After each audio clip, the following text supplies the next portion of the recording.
Well, welcome everyone. Thank you for coming to the demo by Nancy Grigsby. I'll give you just a brief little introduction for her. Prior to her pursuit of a career in art, Nancy spent her early career in advertising and public relations in Seattle, working primarily as an advertising copywriter and media buyer. She later spent several years as a corporate and leisure travel consultant and manager. Oh, that sounds like fun. She's been a full-time artist since 1998. She also teaches watercolor and acrylic mixed media workshops and classes. And I'm going to let Nancy continue introducing anything else she wants to say about herself. And thank you, Nancy, so much for coming and agreeing to do this workshop. And we really hope that you're all so inspired, and we're going to try and get her back next year to provide a workshop for us. Well, thank you for this opportunity. I thought I would just give a brief introduction to myself, how I got into art. It's weird to look at a screen and see yourself talking. I left the working world back in '95 and took up art primarily as a hobby, starting in watercolor. And after about 5 years of that, I got into teaching watercolor, very apprehensively at first, but found that I really enjoyed the teaching aspect. I love being around people, with people. I love seeing people's art, watching them grow with their work. So it was a very, very, very good fit. Around 2002, I took a class in White Rock, BC, with a woman who does, her name's Louise Lechance-Legault. She is a Quebec artist, abstract artist, and works with acrylics and other media. And I absolutely fell in love with mixed media. So I have been doing a little bit of both, mostly in recent years, working more with acrylics and mixed media. I find working in an abstract way with different media besides just watercolor, I find it really freeing. It really feeds my soul, whereas my watercolor, which I still do, my watercolor work tends to be more representational. And what that does for me is it feeds my need to continue learning and to challenge myself. People will say watercolor is so hard. It's one of the hardest mediums to work with. I would disagree with that, but it is challenging and it has such a mind of its own. And you know full well when you're painting in watercolors, you're going for one effect and you end up with something else. With acrylic mixed media, you think you're going after a certain effect and you end up with something else that's even better. So it's like I said, it's a very, very freeing medium to work in. So that is a very, very brief synopsis of how I got into art, basically as a hobby, and how I kind of got professional, as kind of, I guess I am, over the years. So what I thought I would do before I get started with the actual demo is I would do a very brief slide presentation, if they still call them slide presentations. I think they call them PowerPoints of my work. And I think I need to screen share that.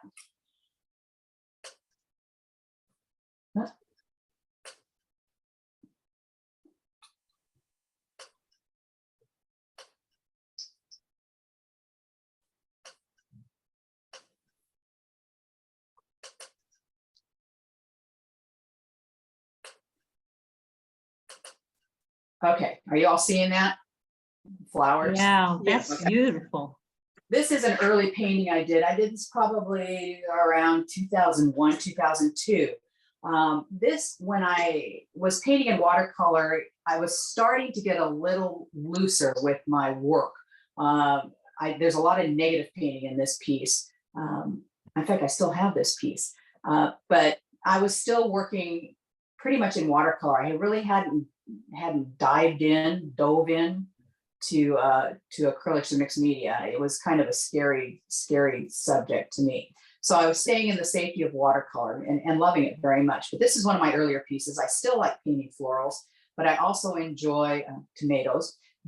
This was from a photo I took on Salt Spring Island in British Columbia at an organic market. These were all heirloom tomatoes. This painting is a full sheet. And I was working on this at a painting retreat, and I had about 10 minutes left to finish before we had dinner. Well, God forbid I leave something unfinished before dinner. So I did probably 15 to 20% of this painting in the last 20 minutes of work. This painting was kind of an aha moment for me, in that I realized I don't have to sweat over all the details. Sometimes the details will work themselves out, but I'm still painting pretty tight here. And this was about 2003, 2004. Again, getting a little looser with some architectural work, strictly all watercolor again. This is it's just a nice little piece of a cottage back in Ontario, Canada. This is from a photograph I took in Italy. I had taken a workshop with a woman by the name of Judy Morris, and she outlines everything. And so I thought, well, shoot, I kind of like that outlining technique. I look at this now and I think it's a cute little painting, but there's a lot of flaws in it. Fortunately, I do not own this painting anymore. It's hanging in somebody's laundry room, which is a good place for it. But the thing that I like about watercolor, if you look in the shadow area of this piece, I love the transparency you can get with watercolor. And I always thought, you just can't do that with acrylics. Well, maybe not as well or as effectively as with watercolor, but you can layer acrylics and still get this luminous effect, not just with acrylic paints, but also with your collage materials. And I'll be sharing some of that with you during today's demo. Nancy, did you use salt to get the texture on the walls? Oh, you are so observant. Yes. It's something new. I'm sure you've never heard of it before. Yeah, I did. Oh, it looks great. I did use salt to kind of mimic a stucco appearance. Very This nice. piece, I start getting a little more, not really abstract, but maybe semi-abstract. This painting was featured in Northlight Books' Best of Watercolor, New Directions it was called, and I think it came out in 2011. But this painting got accepted for publication in that book. This is all watercolor in the background with collage, with acrylic medium on the top. There is some paper in there. You might see some origami papers in there. Some wood fiber papers. All of that was freehand cut. I didn't measure any of it. I just cut and went. And I did about 5 paintings like this on the same tabletop with the same background, the green stripe with a window with a little pot of geraniums in the background. The leaves up here, those are fossilized leaves. You can get them at craft stores, but I think they're kind of cool. Even though those are not geranium leaves, I know that somebody pointed that out once. You said it's a geranium plant. Those aren't geranium leaves. No, I know they're not. It's my painting. It's my world. Just like whenever you paint something, you are the god or goddess of your world. So in my world, those are geranium leaves. But anyway, this was a painting that kind of got me going in a less realistic direction while still having something recognizable in the painting.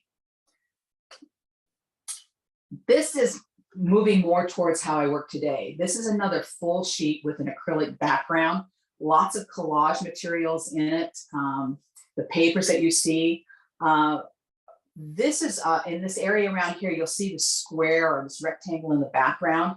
I do a lot of that today, even shading to identify shapes in an abstract painting that I'm working on.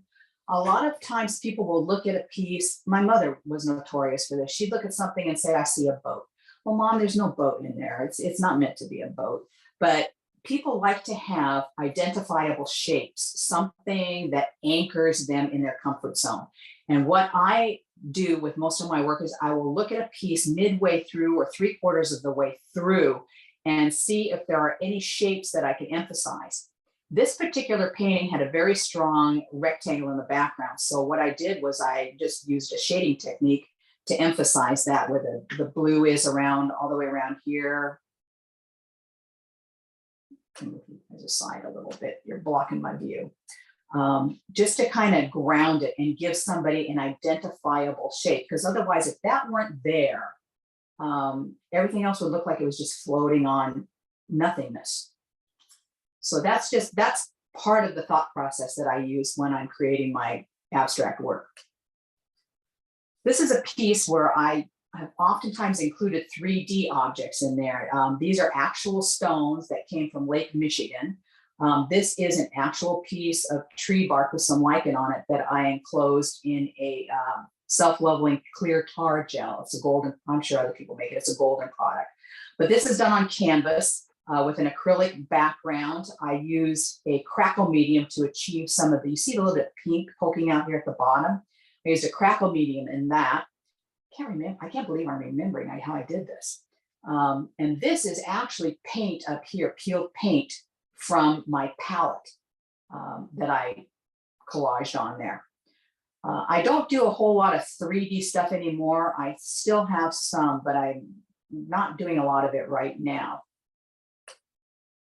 This is another 3D piece. This was done on wood cradle board. This was, I believe, 14 by 14. It was a commissioned piece by the gentleman who built the house that I live in. He is a carpenter. And he had a saying by St. Francis, something about he who works with his hands is a laborer. He who works with his hands and his head is a craftsman. He who works with his hands and his head and his heart is an artist. And so what I did for him, I included a part of a carpenter's rule, some old nails, part of a bandsaw blade. This is actually slate that he used in the house that I live in. This is a collaged piece of a key. This is not a real key. But again, I was using 3D objects. But in this piece, you can also see a little bit of where I took a shading technique and created a sense of shape behind the 3D objects. Again, to ground the piece and make it so that that what's on top doesn't look like it's floating on nothingness. Again, another smaller piece. This is an 8x8 canvas. I love these little masks. Jewelers use these for making jewelry. They're little tiny plastic faces that they'll use. This was literally a piece of garbage I found on the floor. I think it was a caster from a chair. But I was into using a lot of repurposed materials when I was working this way. Again, I used crackle medium in the background where you see those cracks in that paint there. This is a more current piece titled "The City of Insomniacs." This is done on paper board. Lots of a collage on here. This screen that's over here, this is part of a strawberry carton. You go to the grocery store, the fruit stand, and not so much anymore. You don't see the plastic ones up here anyway as much anymore. I cut that out. It was green and I painted it brown. So this was recycled.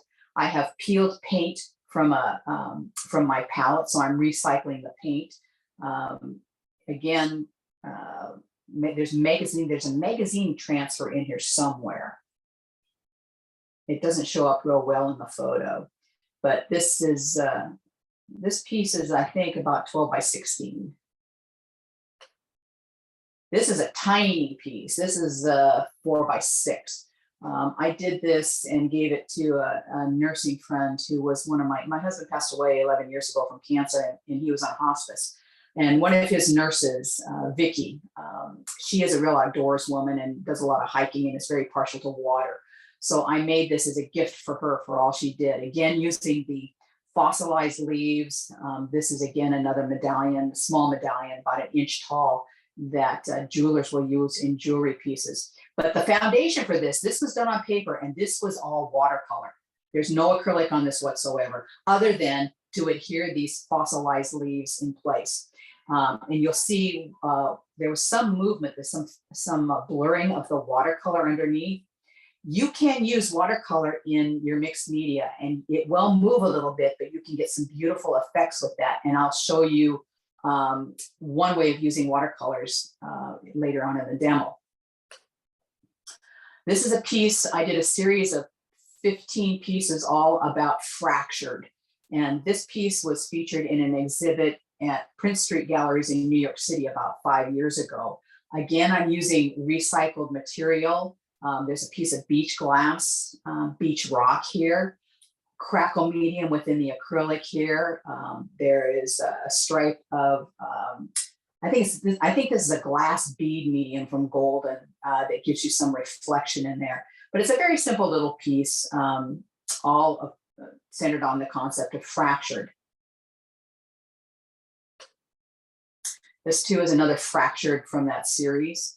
A piece of driftwood is up in here. I was into using dots, and sometimes I still will. Sometimes I'll look at a painting and think, oh gosh, it needs something. I know, I'll put some dots in it. These are dots of paint, and I use the end of a handle of a brush to put those dots on. But this kind of conveyed the idea that relationships, women in society, it can be a very fractured situation. You know, there's abusive relationships, it's all fractured. And again, keeping with that idea. This was another one for fractured. This dealt with the environment. I love acorns, and these are little acorn caps. And this is not a real shell. This is a porcelain one that somebody made. Again, I think I got this at a beading convention. In the background here, you can see very faintly, this is a photo of my dad when he was a little boy and his dog. This is a photo image transfer that I did, not damaging the original at all, but putting a transfer onto tissue paper, and I'll talk briefly about that too in the demo.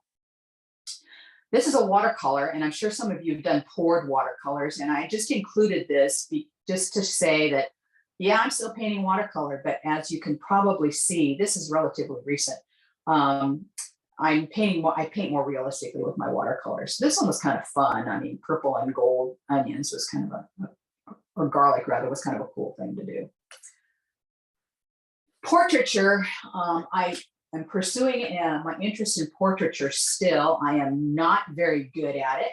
I do a little bit better with animals than I do with people. But this is Tashi. Tashi is a what do you call a companion dog that visits patients in hospice house. And I painted this little thing. It's only about 5 by 7. I did this for his mom, Corinne. But Tashi is just the most beautiful dog, and this does not begin to do him justice. But just to show you what I personally am doing with watercolor. This is where I am with portraits, and as you can see, it's pretty weak. But this was a guide in Africa. I've been very fortunate to go to Africa a couple times, and this gentleman was our guide there. I took a picture of our group, and the reflections and the shadows on his face were outstanding. So I asked him if I could do his portrait, and he said yes. And I said, I promise I will not put this out in public. I am doing that for the first time right now, just to show you, and I know you won't copy this or anything, but just to show you kind of where I am with my watercolor techniques. I still want to stay loose and juicy. It's still very much influenced by my work with acrylics and mixed media. But yeah, portraits, this is where I want to go with my watercolor next. This is all acrylic. There is no collage in this. It's pretty much all acrylic. I don't think there's any ink in this, but it shows my love and affinity for a loose composition, something that's semi-abstract. You can look at this and you can still recognize them, I hope, as tulips. But this is kind of how I'm working with my acrylics if I'm going outside of the mixed media realm. This again is another watercolor. This one I did about 2 years ago. I just did a real quick sketch of tulips, but just to give you an idea as to where my composition leads, I tend to go very cruciform with most of my compositions. I mean, I've got a strong cruciform going here with my composition in tulips, but again, more on the loose side.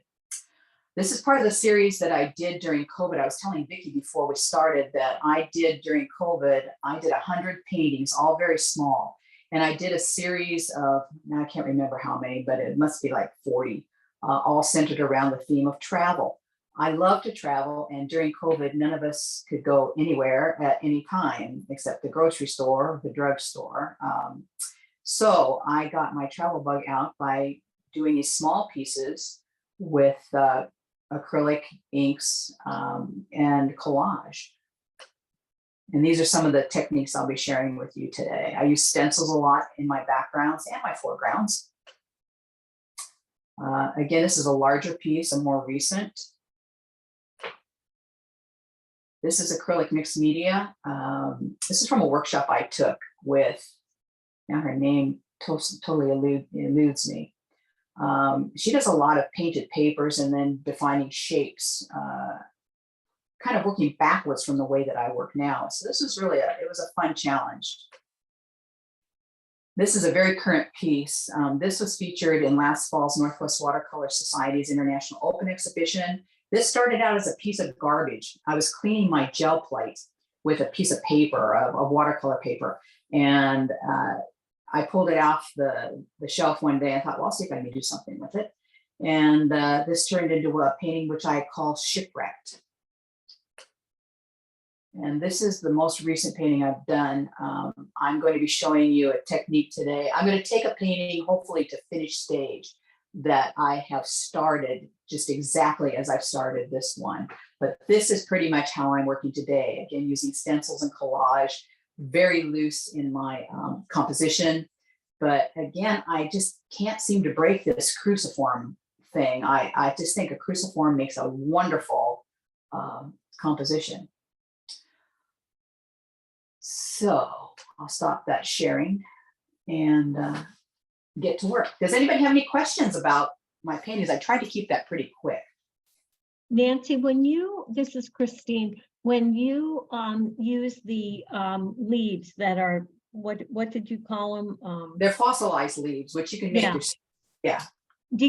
What do you use as your glue? What kind of medium? It depends on how heavy the material is that I'm laying down, and those fossilized leaves are pretty delicate. They don't need a whole lot of substance to keep them in their place. So I will generally use a fluid medium, and I generally use a fluid matte medium. I don't like a shiny finish on my work. I tend to be more organic with my pieces. So, and I'll talk about that too during the demo. Thank you. Anybody have any other questions? I have another question. You know, when you were using those little stones from the lake, what did you use to adhere those? Those are a little bit heavier, so I tend to use a molding paste. Okay. Okay. Yep. That's probably backwards to you. No, it's perfect. Yeah. Thank you. Thank you. Sure. Anything else? Okay. All right. Well, I thought what I would do is you can spotlight, or can I spotlight, Vicki? Just my iPad. Thank you very much. Sure. You don't need to see me anymore. You'll just look at the side of my head. I'm just going to walk you through the materials that I'll be using today. Won't be using all of them, but I'll be talking about some of them. Let's start with the foundation. During COVID, I did buy some paper because I didn't really want to use my Arches or my really good Fabriano papers, watercolor papers, for experimenting. So I came upon this stuff, Fabriano Studio Watercolor Paper. This is a hot press paper. This one is 90 pounds. It comes in sheets of this came in, I think, 75 sheets, and it was $30. So I thought, how can I lose? So I started using this 90-pound paper and liked it very much. For my type of work, I like using a hot press paper because it doesn't have a lot of texture to it. And what I put down, the collage, whatever I put down on it, because cold press watercolor paper has a tooth to it, hot press does not. It's a smoother surface so that your collage papers and material they lie flatter. It takes the medium better. So this is my paper of choice, this Fabriano, and it's a studio watercolor. Again, it comes in pads of about 75 sheets for the 90-pound. And then I also use, this is a 300-pound, which, to be honest, this has become my favorite just because it tends to stay flatter. This is the same company, the same, this one is 140-pound as opposed to 90 pounds, but it's a hot press as well. This I love. By the way, I'm not getting paid by Fabriano for anything. So that's my foundation of choice. I also use different collage materials. This way. I use deli paper. This is just regular, I don't know how to describe it, deli paper that they wrap sandwiches up in at your deli, or they use it in meat counters between layers of meat. This one happens to be a pull from a gel plate that I did on deli paper. This as a collage material, it's translucent, but when you put it down on your painting, it doesn't fade out. This white that's here, it'll still look kind of cloudy on your painting. But sometimes that's a nice effect. That's something that you want. I also use tissue paper. This is acid-free tissue paper. This came from a company called Line Co. Their price on their tissue paper is very good. Their shipping prices are ridiculously stupid, like $30 to ship one little pack of tissue paper. I use mostly tissue paper, and the reason being is because it tends to fade out. You will not see edges. You'll see the image that you have on your tissue paper. For example, this is my mom. This is a picture of my mom when she was 16 years old. So if I were to use this as collage material, this white stuff here would fade out, and all you would see is this green reproduction in here. The way I get these images is I use my printer and I take photocopies. This just happens to be an old Western Union telegram and some really cool writing ephemera that I found at an antique store. I kind of collect bags of old stuff, old papers, and none of this gets damaged. This original stuff will stay perfectly intact because I take photocopies on my printer. To do that, Nancy, Jackie's asking if you could spell the brand, I guess, of the tissue paper. Line Co, Lineco. As I said, Line Co, their price on their tissue is really good, but their shipping prices are really stupid. There is also a company called B&H. That's B as in boy, H as in Helen, Photo. They also offer acid-free conservative tissue papers for a very good price, and their shipping is incredibly reasonable. If during this demonstration you say, gee, that's a really cool technique, I'd love to be able to do that, I would encourage you to order from B&H Photo. Okay. Okay, to make these copies, I'm not going to do it for you now because I'd have to, turn the camera over to my printer and blah, blah, blah. You take a piece, this is just regular old copy paper. It's what's in your printer. And this is a piece of tissue paper. This particular one is not quite the same size. I think you can kind of see. It's not quite the same size as the 8.5 by 11 copy paper.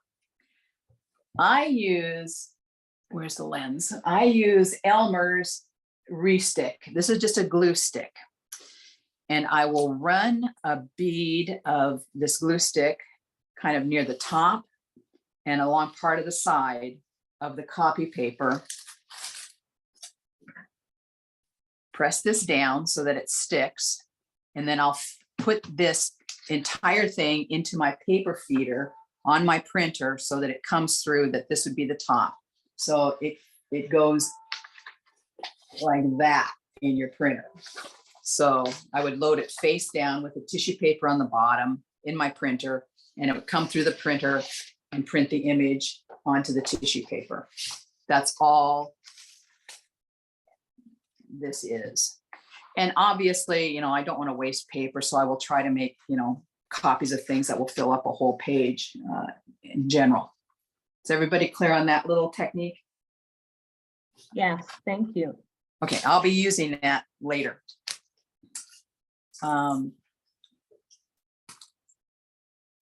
I use different types of paints. I use tube, I use fluid acrylics, I use high flow. This is golden high flow, very, very fluid.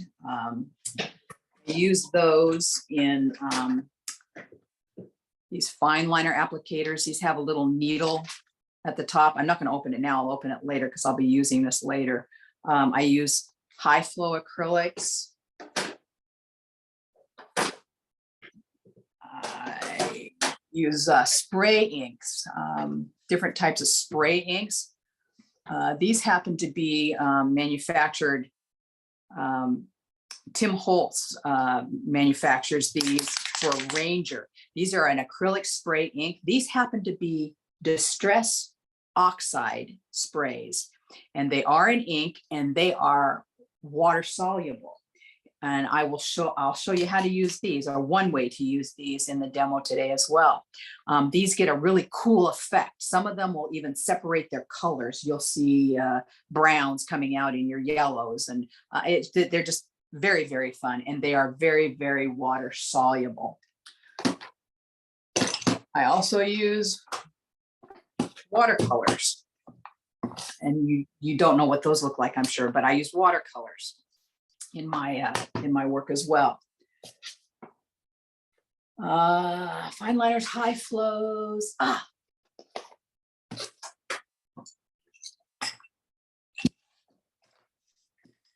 Pencils, pens, and crayons.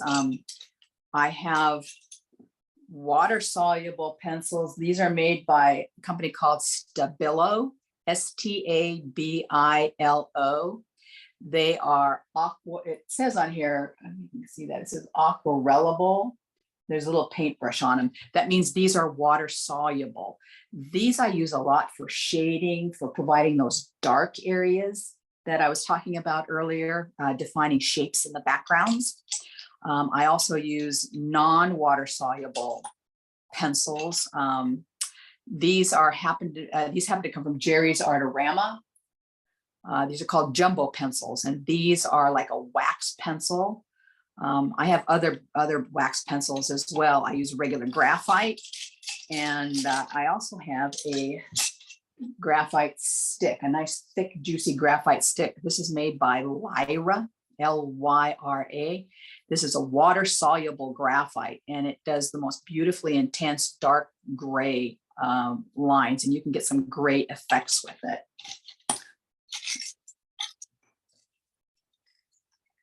I also use water soluble crayons. These happen to be Dina Wakley. Oh, that's the wrong one. These happen to be Dina Wakley. They're called scribble sticks. Come in a variety of colors.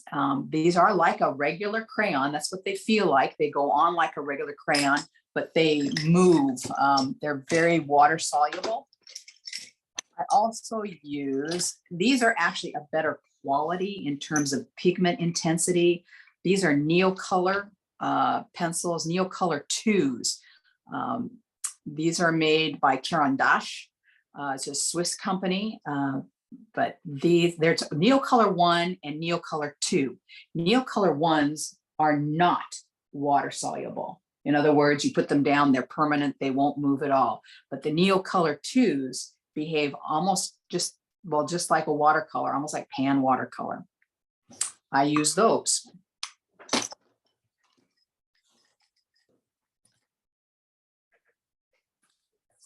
Stencils.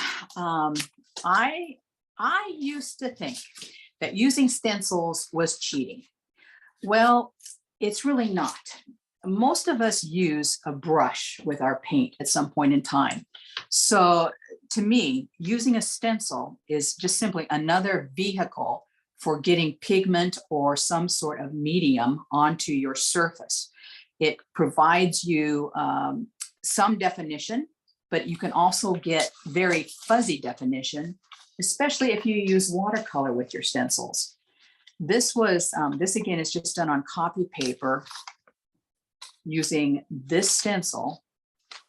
And I just ran watercolor. I can do it real quick right now.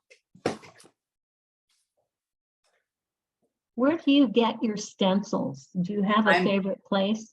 I am glad you asked that. Again, I do not get paid by any of these people. I like a company called Stencil Girl. Mary Beth Shaw is the owner of Stencil Girl. And her stencils, the Mylar that she uses, it lies flat, it's thin. I mean, it's paper thin, but they're flexible and yet they don't bend. They don't roll on themselves. There are some other companies out there. Sean Petit is one. She's a beautiful artist. She's got great patterns and stencils. But the thing that I don't like about hers is they tend to curl on themselves. These always stay nice and flat. So that's Stencil Girl. Aren't you glad you asked? Yes, yes. Okay. So to get an effect like this, I'm just going into this happens to be green gold. And it's the watercolor is gonna run underneath. It just is.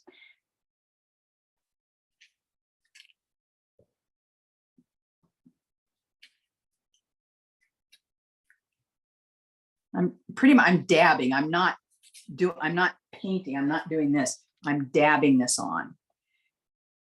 And what you get, and this is probably going to run together, you get a very loose effect. That's beautiful. Yeah, Wow. it's really cool. What you can get, the effects that you can get. That is just on regular copy paper. This is on tissue paper. And you can see it really, really bleeds out. This is, and it will move when you go to stick it down, but this can give a nice little point of interest, a little color, a little texture, which I'm all about the texture. This is cleaning the stencil afterwards.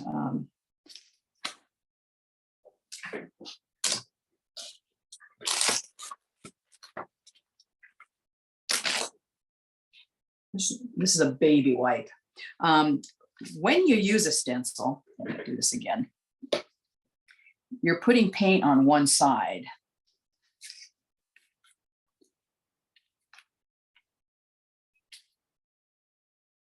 Putting paint on just one side of the stencil. So you're going to have paint on the positive shapes of the stencil. Well, there's paint on there. What if I were to flip this over and use the back side and take a baby wipe, and I can get more use out of that paint and let that dry. This is a non-wasteful, for the most part, way of creating art because you use almost all of your paint and almost all of your supplies. I will show you during the demo too how I use stencils for finished work. Did you use a stencil on that garlic painting of yours? No, I did not. That was strictly watercolor, done the old-fashioned way.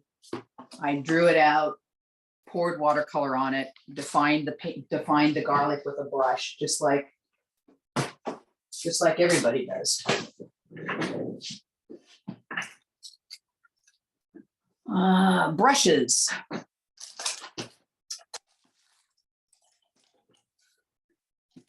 I have some favorite brushes. Because I work with a lot of mediums that are like glues, I tend to not buy really expensive brushes for my my mixed media work. This is a line of brushes by Princeton. They're called Princeton Select. This brush I think is $8 because no matter how well I clean my brushes, and I always clean my brushes using, I don't know if any of you have ever used this, the Masters brush cleaner, and it's also a conditioner for your brushes. I'm diligent about it, but it's still, and I don't think you can see on the camera, but this doesn't really bend anymore past that point because there's medium, which is like a glue, gets in there. But this brush will last a good long time. It still performs very well. But this is one of my favorite brushes. This is a 1-inch flat. This is a brush by Silver, and I have not done a lot with this brush yet. It's like a hake brush or hake. I don't know how you all say it.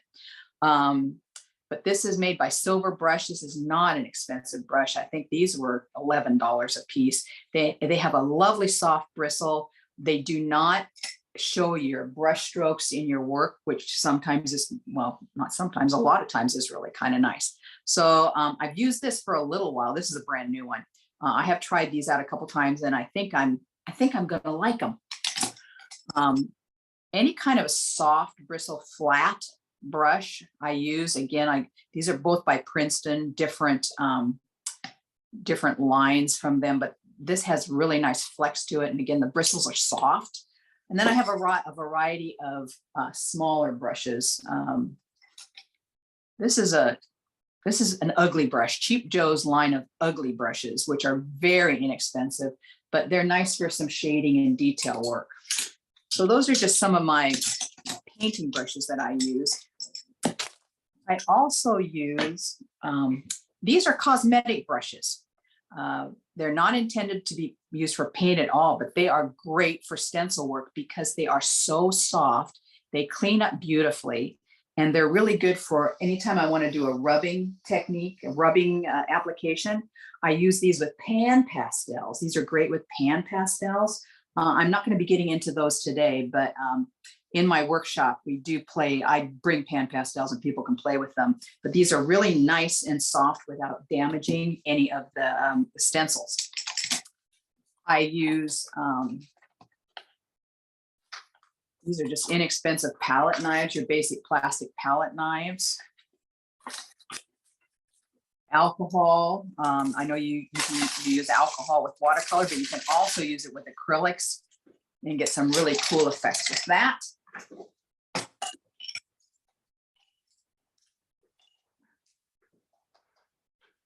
I have two brayers. One I use when I'm applying paint. The other is I tend to keep clean so that I can, go over something if I'm collaging something down and really get it to stick to the surface. For putting on light applications of, say I'm wanting to glue something down on top of a watercolor foundation, and I don't really want to get into it with a brush real heavily, so that would make the paint move. You can get these really nice silicone, I guess these are called paint shapers, but a credit card or an old hotel room key also works as well.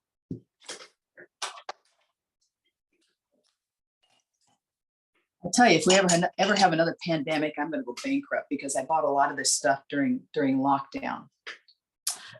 These are cosmetic makeup sponges. I use these a lot for stippling over stencils. These are very inexpensive. You can get them at Costco or the drugstore. And finally, in the workshop that we unfortunately couldn't have, I was going to do some work with a gel plate. There are companies made by Gel Press, Jelly Arts.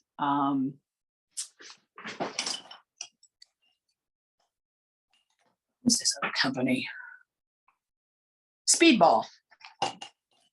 Speedball also makes gel plates.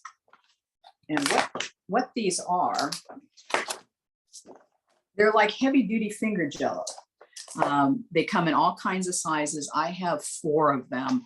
This is basically an 8x10. And this is probably the one that I use the most. But I love this thing. I became addicted to it. There's so much you can do with these things. There was the one painting I showed you in my brief slideshow. It was a blue one, Shipwreck, the one that I said started out as garbage. That I literally used to clean off a larger gel plate. There was old paint on it that I had been working with a circular pattern on, and I needed to clean the plate off. So I just took a piece of my watercolor, that hot press Fabriano hot press paper, and just did I did a pull, is what they call it. Did a pull off of there and just lifted it off and came up with the background and had a nice clean gel plate. But what you can do, these things are limitless. What you can do with these things is just unbelievable. So I'm going to show you this really cool technique I had mentioned before. To use the gel plate just to make simple collage material. This is a pull from a magazine. I'll just show you. It's a lot easier for me to show than to explain. These are pages out of just regular pages I tore out of a magazine. And what I look for this technique is something that has a certain amount of contrast in it, lights and darks, just for something interesting. You're not going to get a perfect reproduction of the image, but that's not what you're going after. You can do this with pictures. You can also do it with words. I might do this whole page, this one here, just so you can see what you can get with this little technique. So let's say you're in your studio and you think, you know, I want to make something today, but I'm not sure what I want to make. I need some materials to work with. So let's just make some collage materials. And I'll take a piece of tissue paper to do this on as well. One floating around here.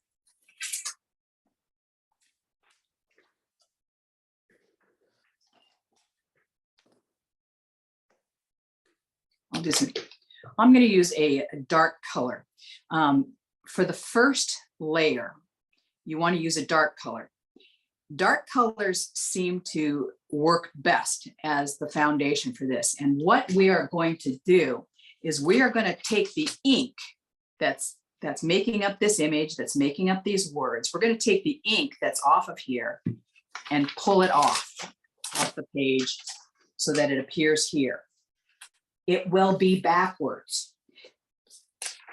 We're going to be transferring some of these words here, which when you're looking at the magazine page, you can read them. They're the way they're supposed to be.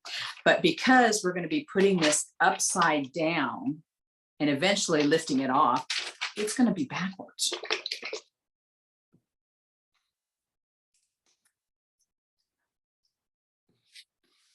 You don't need a whole lot of paint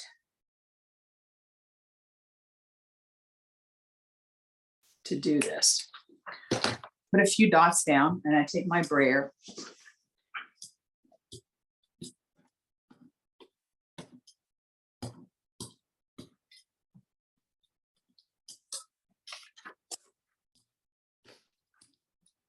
And I just want a smooth, really fairly thin coat of paint.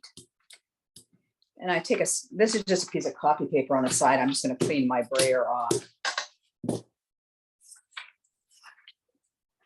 I'll take the magazine article.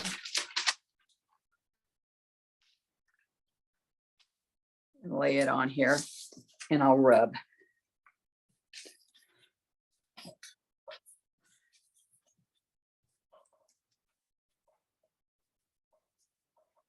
And I'm applying a fair amount of pressure. If I did this often enough, I might have skinny arms.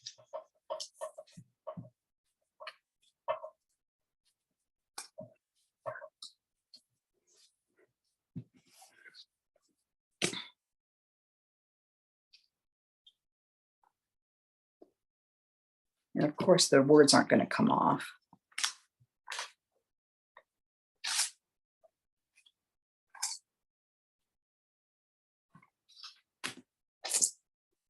The text transferred, but it's very, very faint.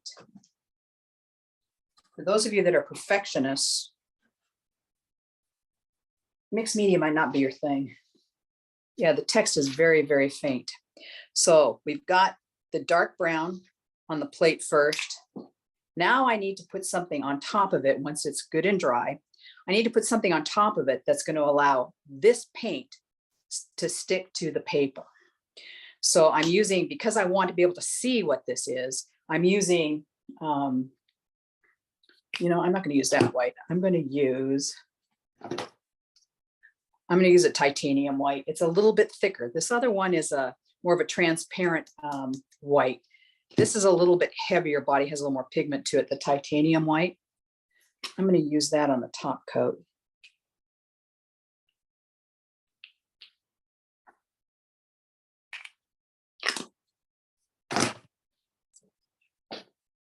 Again, I'm going to brayer it out. What I'm doing is I'm going off to the side and I'm taking the paint off the brayer because there was a little bit too much paint on my plate.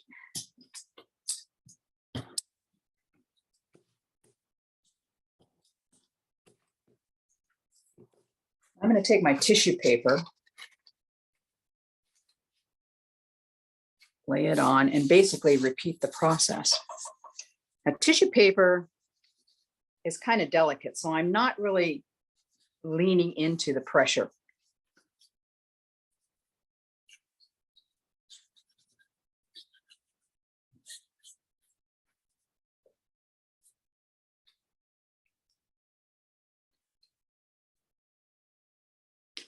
And I'm very carefully peeling it back on itself. Hopefully it won't tear, but if it tears, that's okay. It tears.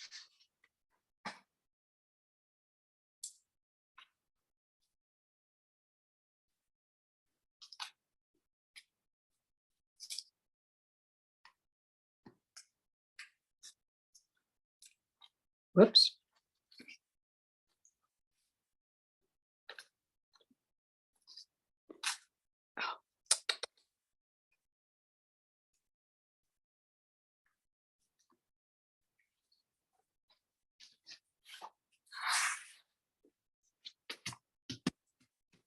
There. And what that is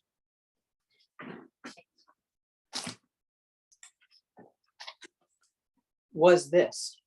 Of course, it has the paint on it now. I thought this was the coolest thing since sliced bread.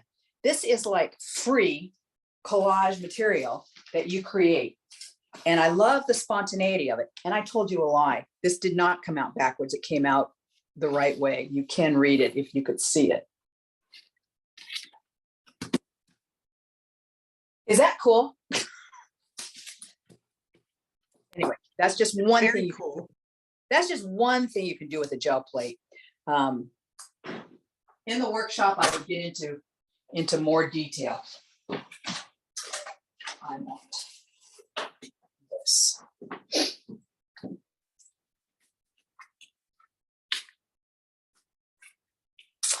Showed you the watercolor thing. Showed you the tissue paper with documents. Oh, one other thing that I use for collage material. Because I really truly do try to be somewhat environmentally conscious, I buy Trader Joe's peppermint bark. No, I do buy it at Christmas time, but these are great tins. I save little paper bits. There's all kinds of little bits in here and pieces and of painted papers. I even have napkins, but little pieces from former projects I keep in this tin. And on a rainy day, which I know you've experienced a lot of lately, when I'm looking for something to do, I'll take some of those little pieces and my handy dandy glue stick, and I will make little mini collages. These are just little mini collages out of some of those paper bits that I glue together. Just, take the glue stick and put some glue on a little piece of paper. And these are just little assemblages, for lack of a better word. And I will include these in paintings as well. Now, not all of these papers are acid-free, but in theory, acrylics are plastic. Plastics are airtight. And in theory, the plastic should keep these from deteriorating.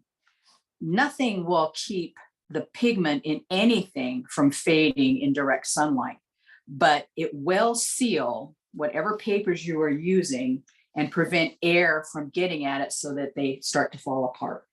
So I had somebody ask that question one time. Well, what's the conservation? I don't know if there's such a word, conservation ability of using this kind of stuff. Ask me in about 150 or 200 years, and then we'll know. But again, in theory, you are sealing things in plastic, so it should hold up over time. But these are fun to do just for their own sake. But I also include those in my work.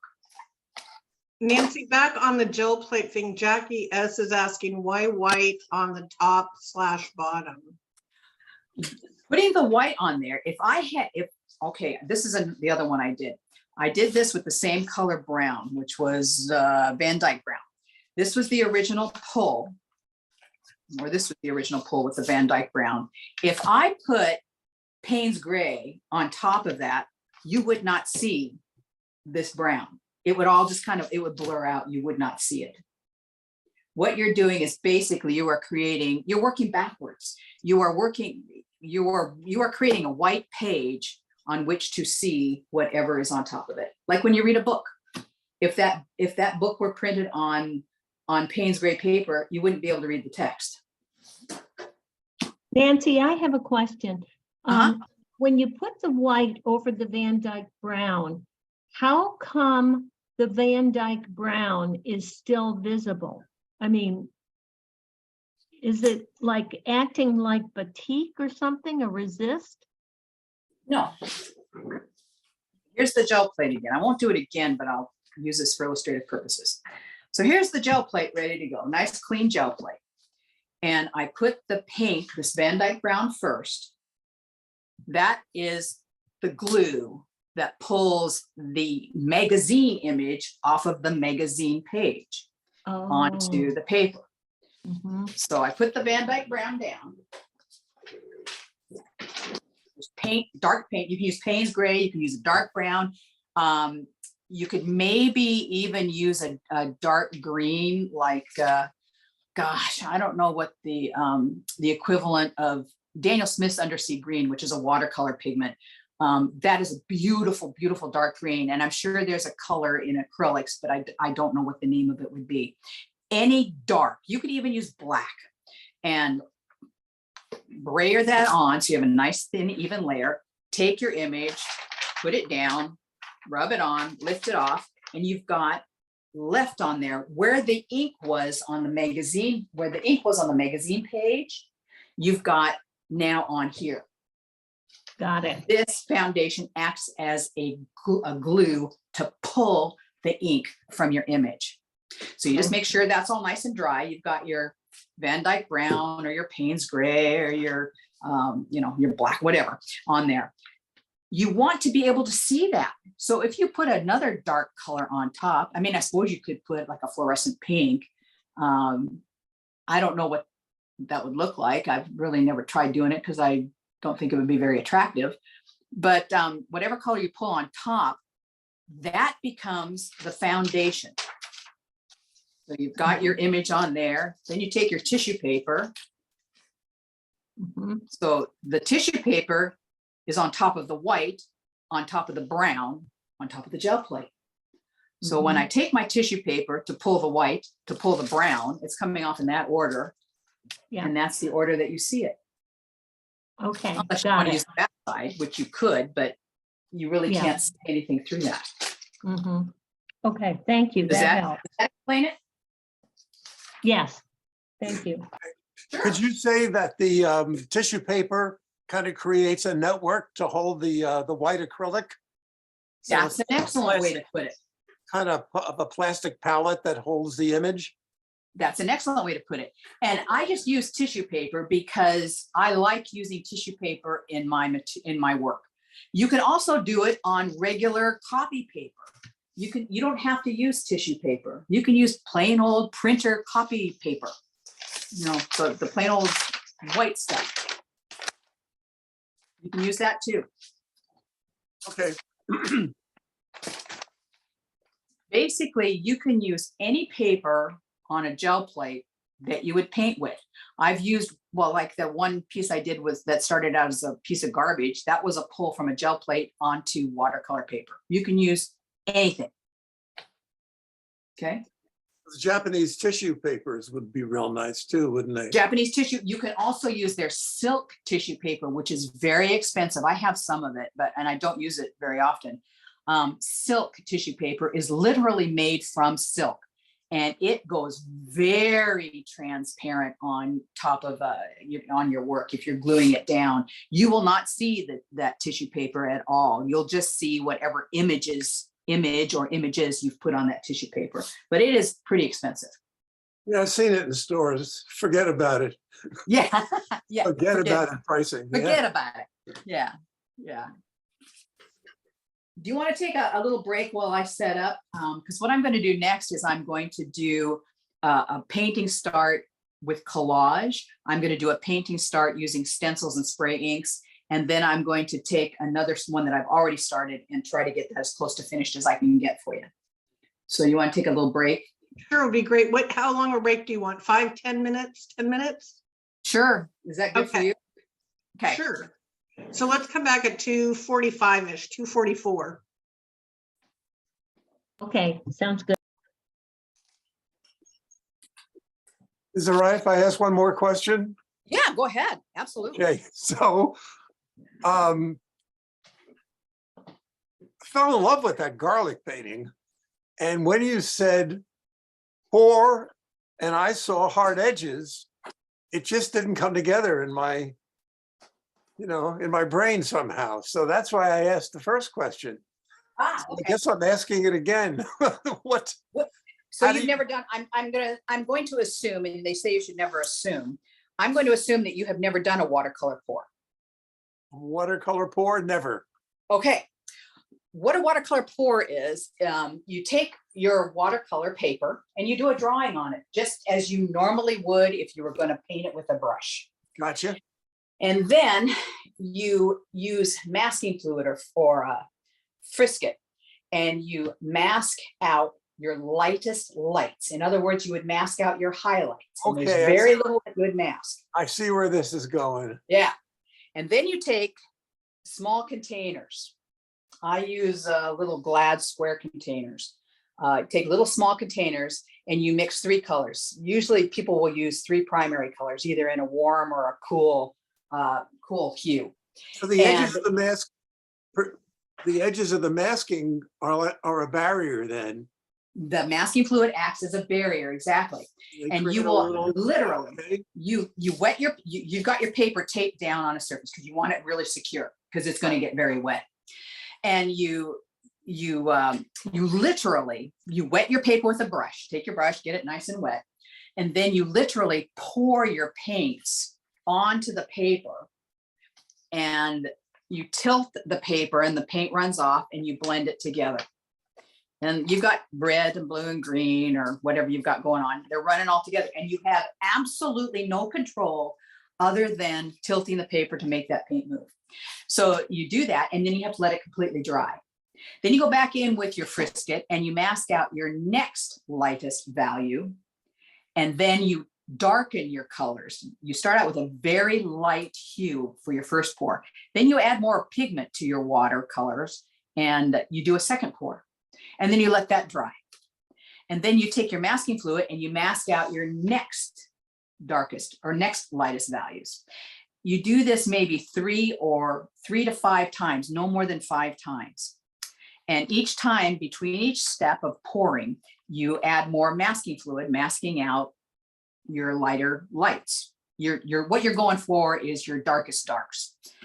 The final pour that you do will identify your darkest darks. Then you have to wait for everything to dry, and then you can scrape the masking fluid off.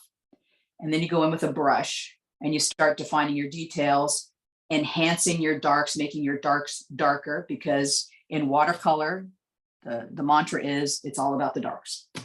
And then you end up with a piece like that garlic. Wow, well, you worked so hard for that painting, I'll tell you. It's an expensive process because you do use quite a bit of watercolor paint. You use a lot out of those little tubes. It takes a lot of time and patience, and it's not my favorite way to paint. Well, when you said patience, yeah, the patience, man. my wife would say that eliminates you, Alan. So yeah, I'm not about being patient. all right, That's hard. but now I know. Thank you. You're welcome.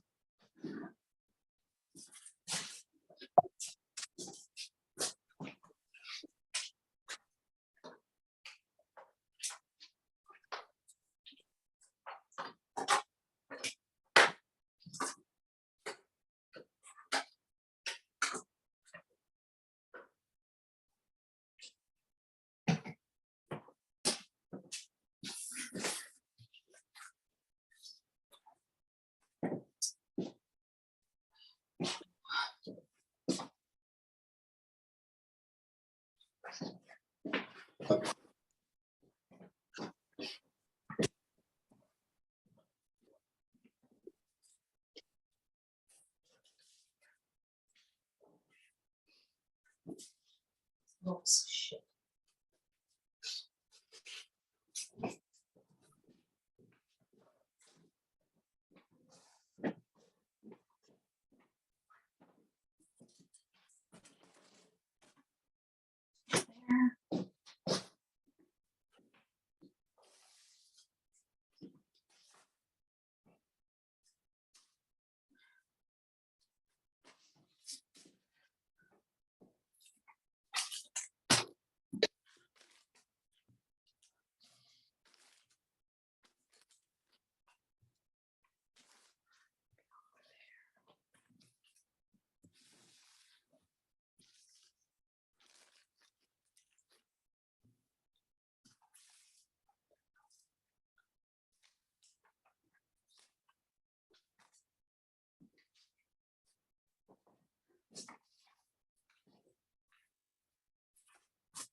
While Nancy's still getting her work ready, I just wanted to remind everyone of the upcoming workshops we have.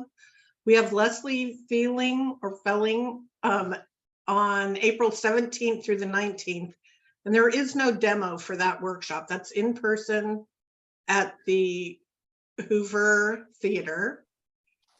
And then we have David Smith coming up in person also at the Hoover. And that's from August 21st to the 23rd. And his demo will be in person on August 20th. And then we have Carolyn Lord, who will be doing a plein air workshop. And that will either be probably at the Rose Garden, it may be some at the Rosicrucian across the street from Hoover, although it will start out at the Hoover on the Monday, that's September 18th through the 20th. She's going to do an online demo for us a couple weeks prior to that. So that'll be on Saturday. It's going to be Saturday, September 9th. That'll be at 1:30. And then the last workshop of the year is Carrie Waller. And that is going to be at the Hoover also, October 16th through the 18th. She will have an in-person demo on October 15th. So if you are interested in any of these, I encourage you to sign up right away, because we don't want to risk the chance of having to cancel them if we don't have enough signups. So thank you. Hey, Vicki, this is Susan. Hi. Hi, we also wanted to, hopefully invite Nancy to come next year if everybody's, see her demo today and all the fabulous things that she does. So if you like this and you want us to bring her back for next year, let us know, because we really, really thought she'd fill up quickly, but I think it was just a funny month. So Nancy, I hope you're on board, and if after this demo, I think everybody will know what you do and who you are, and your work's fantastic. So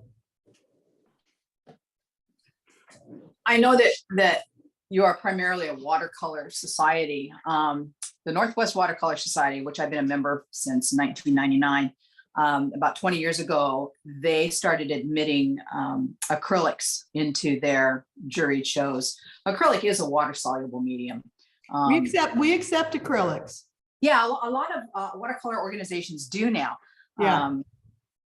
There are still those organizations that are more purists, but which is great. And I think that they should be that. But there's so much available out there in terms of other media that I think that a lot of watercolor organizations are becoming more water media organizations. In fact, Vicki and I were talking about that before everybody joined in, how the Northwest Watercolor Society needs to change their name to the Northwest Water Media Society. But Right. that's just an opinion. So are we ready to go? Is everybody back? Sure, I think we are. Okay. I was going to do this as a vertical, but because of the camera, the limitations of the camera, I said, I'm going to change this to a horizontal. So if this doesn't work out, I do paint horizontally, but for some reason I tend to do more verticals. I don't know what that is. Okay. What I hope to do is I'm going to show you a couple of ways that I can start a painting. These are not the only ways that I do it, nor are they the only ways that are available, but this is just, I wanted just to give you a couple of ideas as to how I approach this work. What I have done, I have a lot of leftover cardboard, and normally I will tape it all the way around, wrap it completely with simple plastic packing tape that makes it watertight. But because of the lighting, if I put tape on here, it would reflect and give you too much glare. So this is just plain old corrugated cardboard. And I've taped a sheet of the, this is 140 pound, the Fabriano Studio watercolor that I showed you at the very beginning. The size, just so you know, is 11 by 14. And I've taped off about 1/4 inch all the way around with blue painter's tape. One of the ways that I like to start, and one of the main reasons I'm so drawn to this process, is that I start painting intuitively. There's really very little thought. I just gather some materials. Now for this particular one, what I did was in advance, I collected just some paper, some ephemera, and I'm going to try to keep working in kind of a red palette with this one. So I've just gathered some materials. These are pieces from an old dictionary. This was out of an old family recipe book. This was a failed painting that I cut up. This was a cleaned off print on black. This is just simple black copy paper or text paper that I pulled stuff off of the gel plate. This is an old book that I had painted on for another exercise using a tree branch, actually a yew branch with black and white. Same thing with this. This is on jelly paper. This is a pull off of my jelly plate, using a big tag, cardboard tag as a mask. Again, pulled papers. This was a sheet that I cleaned my brayer on. So I save all this stuff and to use as collage. So what I'm going to do with this first piece is I'm just going to start, and I'm not thinking of anything. I'm going to use a gel golden soft gel, a matte finish, so it won't be shiny. The only thing I'm thinking about at this point is, for some reason, anytime you put something on any painting, be it an oil painting of the Sistine Chapel, be it a watercolor of a bowl of fruit, be it a Picasso-like image, anytime you put something down on a surface, if you keep in mind a triangle as your guide to applying a material, the odds are you're going to end up with a really good composition at the end. So the only thing I'm thinking right now is I'm going to try to keep this initially in groups of 3, and I'm going to put them down in some kind of a triangle. So I'm just going to, I'll lay my bigger piece up here. Do I want to connect it? I don't know. And I'm varying my shapes and my sizes. You'll see that these have nice straight edges on them. How I get those is I use a metal ruler and I lay down the piece I want to tear, the metal side down so it's lying flat against my material, push down on it and pull up and towards the ruler, and I get a really nice clean edge. I like clean edges sometimes. Most times I like torn, rough, organic edges. So I've got those pages from the dictionary, and you see there's 3 of them kind of in a 1, 2, like a equilateral or a upside down triangle. I'm going to take some of this black and I'm just going to tear a rough edge on it. I like that edge.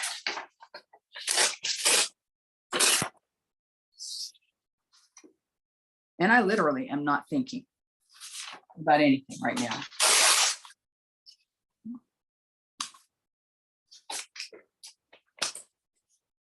That there.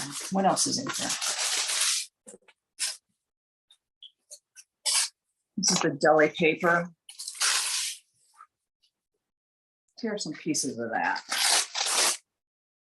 Now the deli paper, it has this big edge of the paper itself with nothing on it. Bearing in mind that that will stay cloudy. At this point, I don't think it really matters because there's nothing but white underneath. This is my first layer, but I'm going to tear some of that off. Let's poke this out here.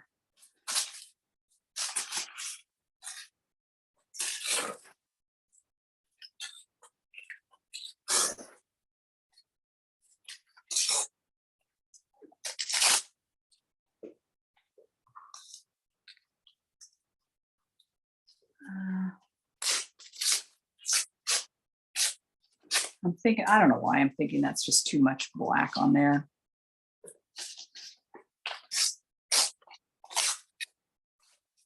And I'm just ripping. I mean, I'm getting really weird edges with this stuff. I'm not really too terribly concerned. I probably won't want that in the middle.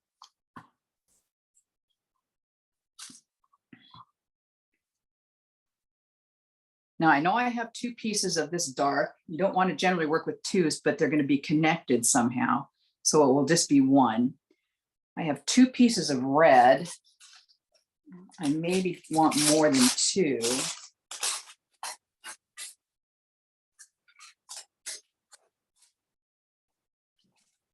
What happens if I do this?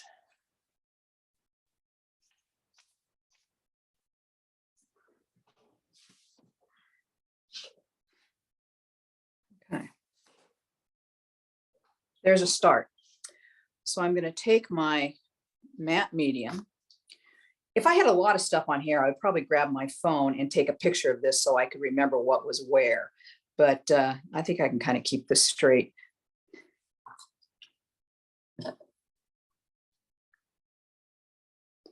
So I grab some of the matte medium on a brush and put it down. I'm not being too careful, but I'm getting an even layer. What I'm doing now is I'm going off to the side off camera. I'm putting a layer on the back side of this collage piece. And I'm sorry, I don't have room to show you.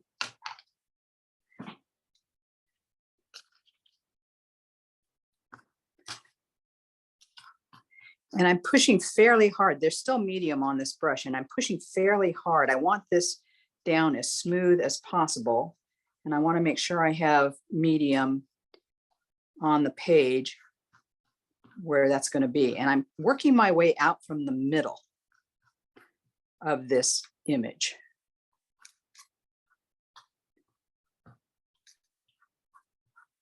Pushing fairly hard so it goes on flat.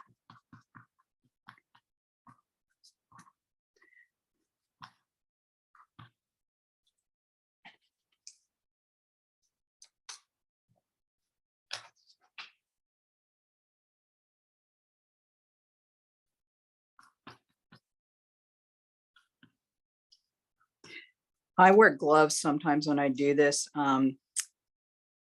I don't think I would eat this product. I wouldn't eat any acrylic products, but it doesn't really soak into your skin. It's really easy to get off of your skin. So, but if, you know, if you're concerned, yes, you probably should wear gloves.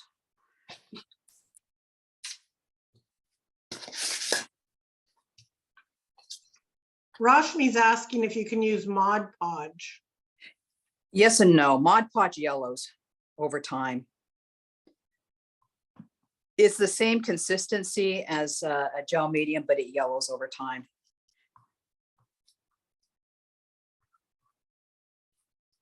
I have some people say they use Elmer's glue and swear by it.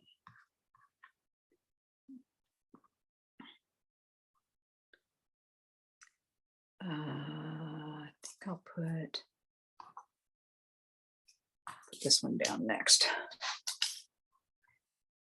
Now, this may not end up exactly as I had it initially. If somebody took a photo, a screenshot of where it was initially, somebody in the audience will say, well, that wasn't where it was to begin with.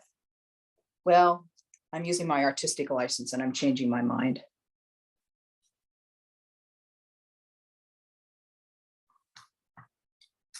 Do you mind if there are wrinkles in some of your pieces? Some pieces do get wrinkles in them, and no. I'm trying to keep this fairly flat. Okay. Now this is a bit heavier. This old paper is thinner. This black text weight paper is a little bit heavier. So I might use a little bit more medium on it. I'm kind of sort of thinking now. I want to break lines. I want to intersect things. And I don't want this in the middle of the page. So I'm kind of thinking now. When I go off camera, all I'm doing is I'm working on a sheet of scrap printer paper and just putting the medium on the back side of this black piece here.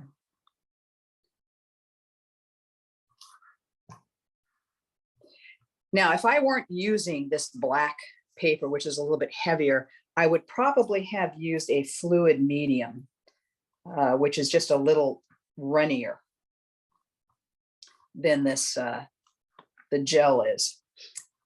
But the gel has a little more substance to it, has a little more body to it. Now, I don't know if you see, I've gone over the tape edge here. And when it comes time to reveal this painting, I would go, oh my goodness, I'm over the tape. If I pull the tape off, it's going to rip this.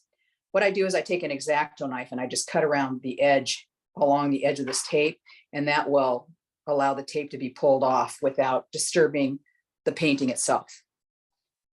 That makes sense? This black paper also runs, I don't know if it comes off on camera, but there's a little bit of running coming off onto the painting and the background surface, and I really don't care. It's not enough to affect anything. And if it did, it would be a happy accident.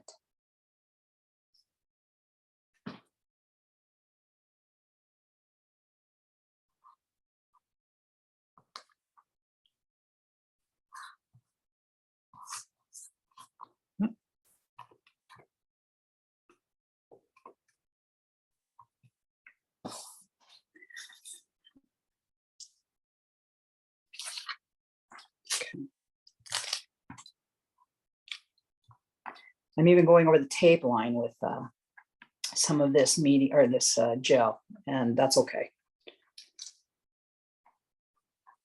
I have a very good friend up here. Her name's Debbie Hagman. She is a fabulous watercolor artist. She's one of these people that uses a brush that has 2 hairs in it for detail. That drives me nuts. I could no more do that. I think that's one reason why this working this way appeals to me, is it's very loose. And put that right about.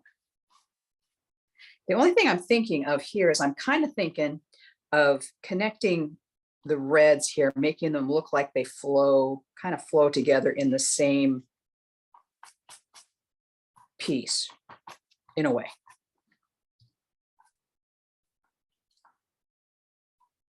This is a larger piece. It might wrinkle. I don't know.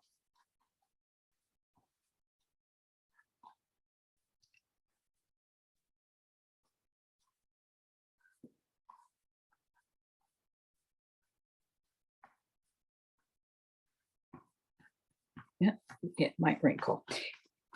I have a little air bubble in there. When that happens, I can take a brayer and gently roll over the top. I don't want to go back and forth because it might pick up some of that medium, that glue, and have the collage material stick to the brayer. Now there's going to probably be a little bit of bubble in there. I don't think you can see it on camera. Nancy, what do you use to adhere those fossilized leaves to paper? I use a matte medium, a fluid matte medium, which has the consistency of Elmer's glue. It comes out white, but it dries clear.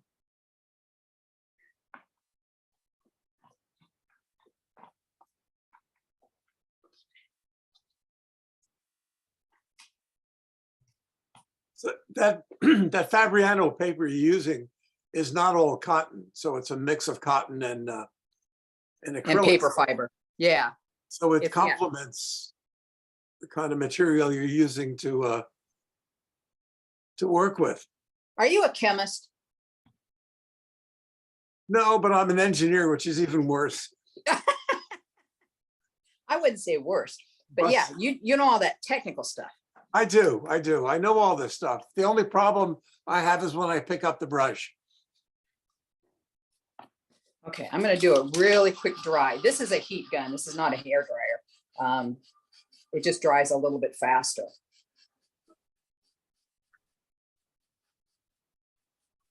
And I don't need to get this all the way dry. I'm just gonna take it to the next step that I would do.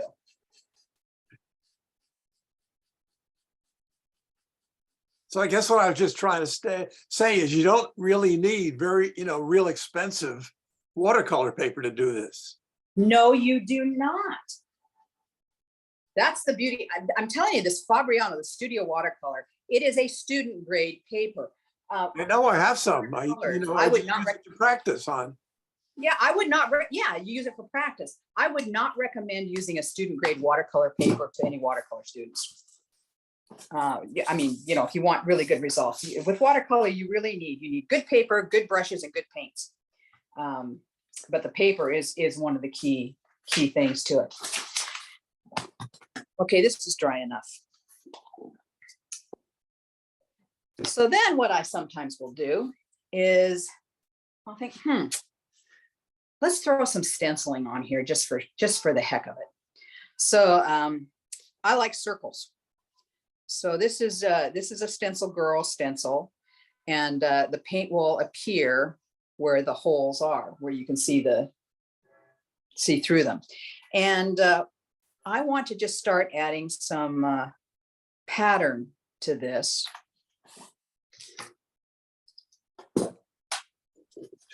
I'm going to use this is my palette. This is what I'm going to use for a palette. This is an old cookbook.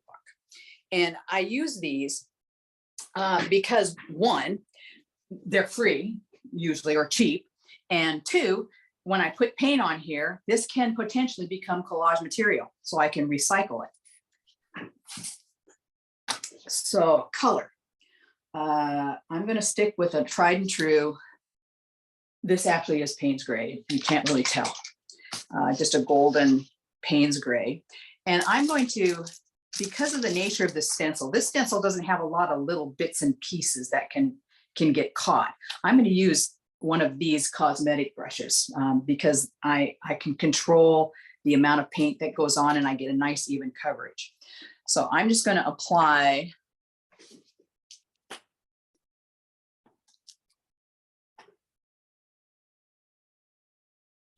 just a little drop of paint on there. That's about how much I put down. And I'll take my brush, kind of pat it in, rub it around. The less paint, the better. And there's really not any rhyme or reason to this.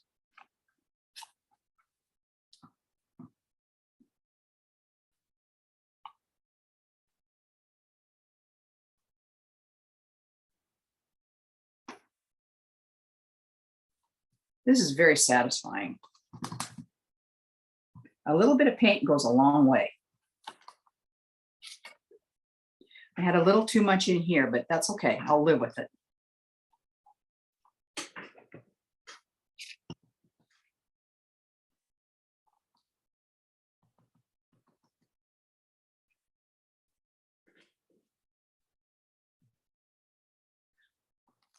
People say, how do you know where to put this? Well, I'm kind of thinking about direction.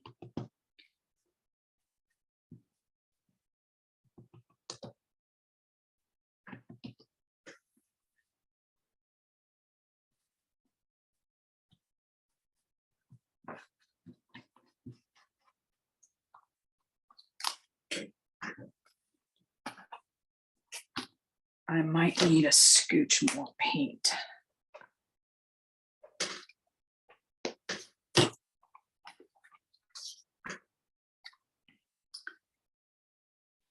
And I might overlap some of this pattern.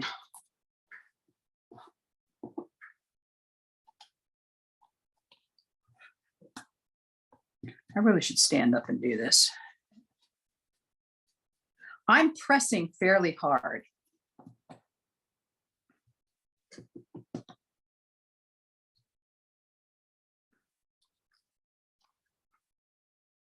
Overlap some of this. Nancy, did you use any water added to that acrylic paint? No, Okay. this is just paint out of, and it's fluid. It's not high flow, it's just fluid out of the bottle. And just maybe, and I'm not trying to line this up in any way.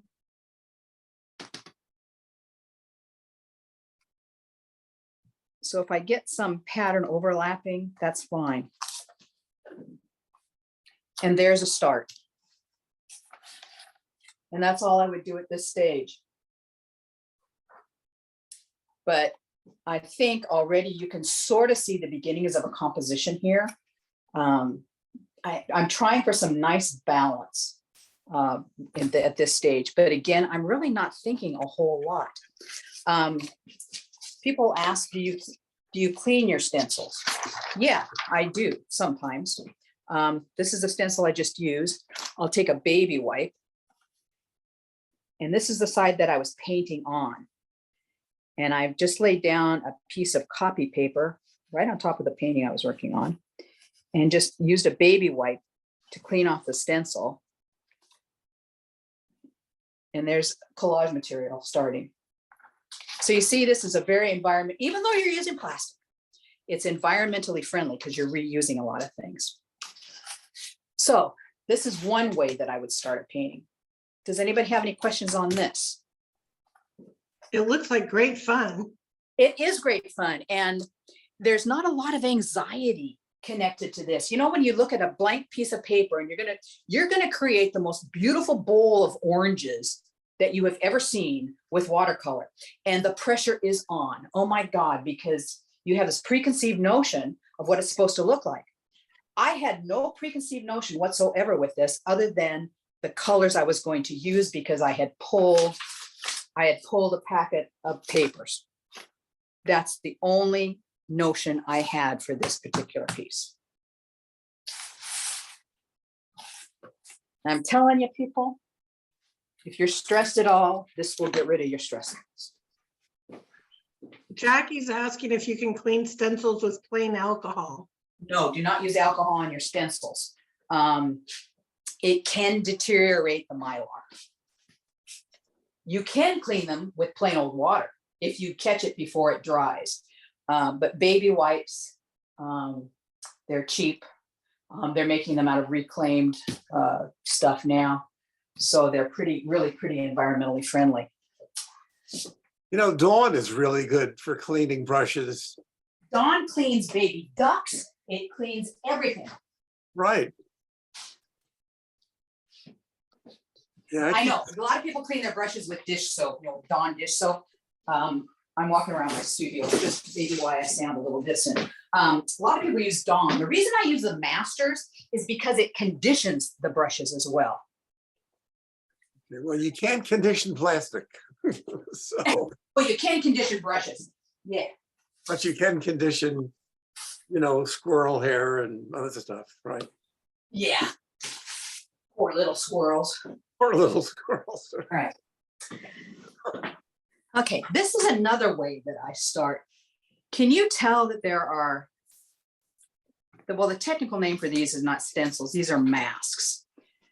Stencils, this is a stencil because the paint goes through the hole to create the shape.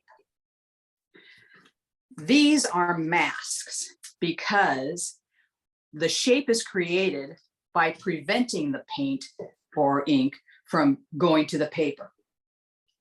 Does that make sense? Yes. Anybody not get it? Because it's kind of weird.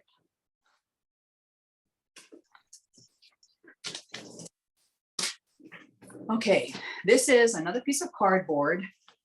It's taped down the same way, the exact same paper, the Fabriano Studio watercolor. This is the 140 pound, and I have different masks. That's one. And all I did was I took them and laid them down on here in what I hope is a fairly pleasing composition to get this started. And what I'm going to do is I'm going to use, I think, the same colors that I used in the piece I'm going to try to get finished in 45 minutes. This is that Distress Oxide spray. And this is a water bottle. It says hair something or another, but it's not. It is just plain old water. This stuff is really water soluble.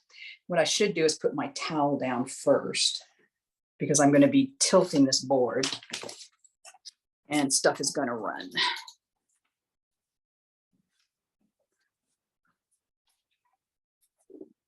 Oops. Nancy Rashmi's asking where you get your masks from. Stencil Girl, same thing, same Okay. company. Thank you. That just moved. Okay. All right.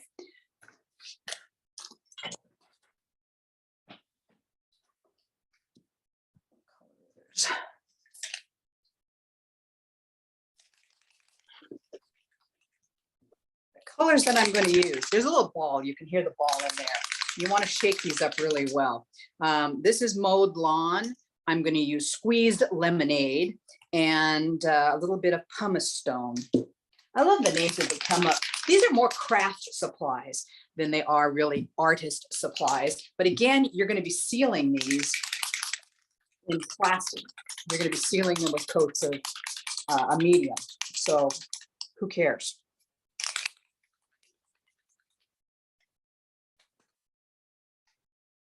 Test spray. Okay.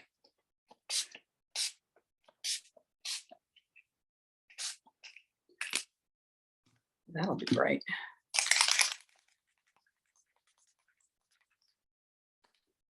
And all I'm doing is spraying, just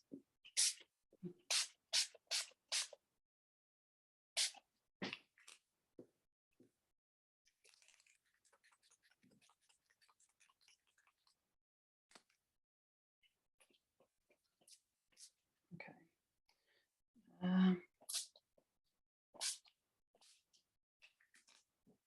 All right. that's sprayed. Now I can remove these masks. And I'm going to put these in a, I have a square container. I'm just going to put these in upside down just so they don't get too coated with whatever.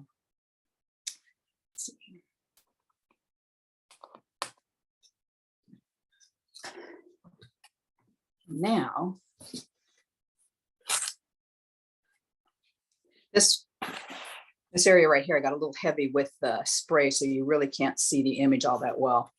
I'm just going to spray some water at the top of here.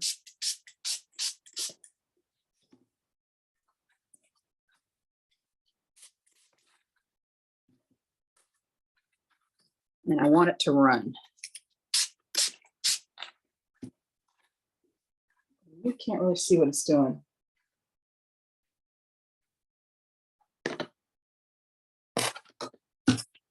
See this over in here, how it got real feathery? I have no control over what this is going to do. I mean, water and gravity are going to make it do whatever it's going to do. I'm just tilting my board almost upright. You can kind of see it running down there, can you? Yes. Yeah.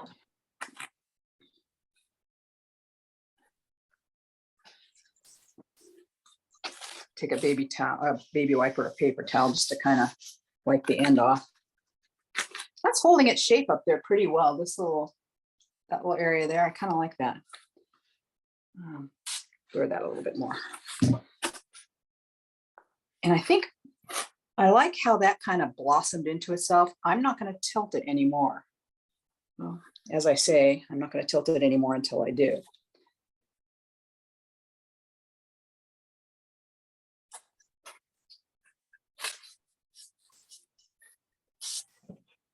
And there's a start. I'm gonna have to let this dry probably. I would let this go overnight because there's quite a bit of water on there.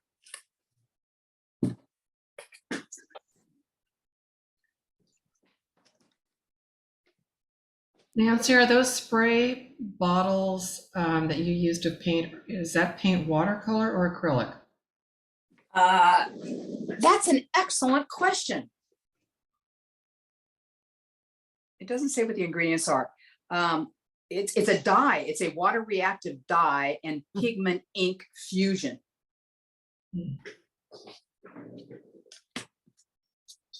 So I guess I would say, because I'm not a chemist or an engineer, I would have to say, I don't know. Just that it says on the bottle, water reactive dye and pigment ink fusion. But they are very cool. You can get this stuff, this high flow, golden high flow acrylics. These are acrylics, but they are the consistency of an ink. I mean, they are really runny. So this, I mean, when it's still wet, you could spray it and it would move, but once it's dry, it's done. Those dye-based inks that I was using, those will move even after they're dry if you get them too wet, which I really don't care most of the time. Lucy, I need your studio. Mine's getting too small. Okay. You're welcome to come down anytime. Now this is a little bit bigger. I started this piece about 10 days ago and I thought, oh, I'm going to save this for the demo. But I did this exactly the same way as I showed you that one I just started, but it's bigger. So I won't be able to show you the whole thing in one fell swoop, but I can move it around in parts. I did this the exact same way using two different greens and the same yellow. I used one of the green, I used the same green, a darker green, and the yellow on this, but I did this the exact same way where I laid different masks down in a composition, sprayed the ink on them, then sprayed the water, tilted the board, and let it do its thing. But this is a half sheet, so it's a little bit bigger. This paper I also like very much is Strathmore's Aquarius 2 hot press watercolor paper.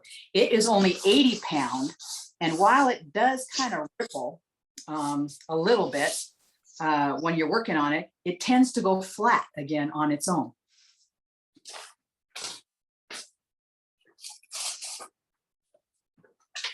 So I have pulled some collage materials that are in a, I'm keeping it kind of neutral and natural with my colors today, I guess, except for the red. So anyway, I'm pulling some pieces together in a neutral palette that I figured would go with the green. I don't want that pink. So this was a piece of, this is watercolor and a stencil on tissue paper. I don't know, maybe I'll keep it out just for shits and giggles. So I've got the pieces here. This is the one that the magazine pull I did earlier for you. This is the one I did in preparation. This is an image transfer. I don't like the colors in that, so I'm not going to use it. This is on silk tissue paper, and you really can't tell on camera, but it is definitely more transparent than tissue paper. I mean, you can see my hand through those images. I might use this just so you can see the difference. I'll use both of these so you can see the difference between the two.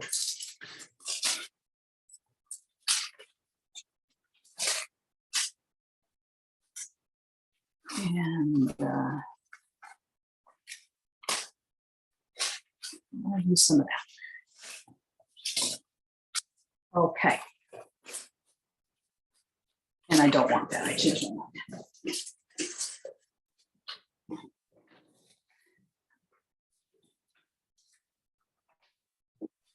This is a photograph I took of an Andrew Wyeth painting. It's called Goodbye. It's in the Farnsworth Museum in Maine. And this is just a photocopy. This is not a transfer at all. I was thinking I might use it, but because of copyright rules, I don't think enough time has gone by since this was done. I don't think I'll use it. I was going to, but I changed my mind. And Nancy, someone's asking about Helen's asking about what kind of tissue paper. You said that's the silk tissue paper? This one here, this is a photocopy of images on silk tissue paper. I mean, this stuff is light as a feather, and it does have fibers in it, but you can see how transparent it already is. So yeah. When I lay this down, the only thing you'll see is the ink. This tissue paper will virtually disappear. Regular tissue paper, you can see where my hand is under this white part, is nowhere near as transparent as the silk tissue paper is. I'm not sure exactly where to get silk tissue paper. I got this as, I got a rather large sheet of it from our Golden rep, and I can't remember where she said she got it, but we traded tissue paper. I got the better end of the deal, to be honest with you, but we traded tissue paper. Okay, thank you. Yeah. So what I'm going to do now is basically the same thing I did when I was laying collage materials down. I'm going to go at this very intuitively. Well, I want some heavier.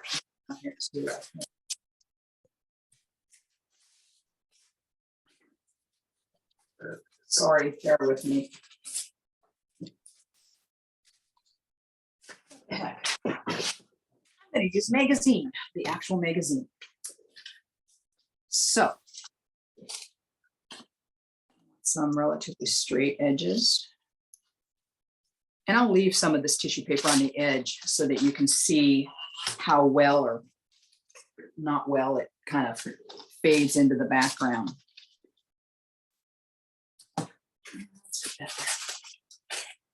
This is a Western Union Telegram, a copy of it, which I just thought this was the coolest thing. It says on here, may this day be the start of the happiest part of our lives together. May my love for you increase daily. Love, Frank. This was sent in 1954, I think, to somebody in Hackensack, New Jersey from Frank. And he was obviously coming home to marry this woman. I found this on what would have been my husband's birthday. And I thought, well, thanks very much. This is a little gift from the Hubs. He passed away 11 years ago. So I found this, and I've used this quite often in a lot of my work. Thank you very much, Frank.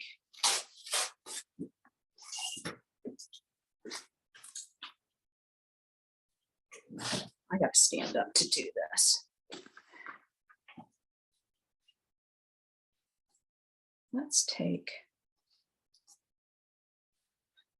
like that.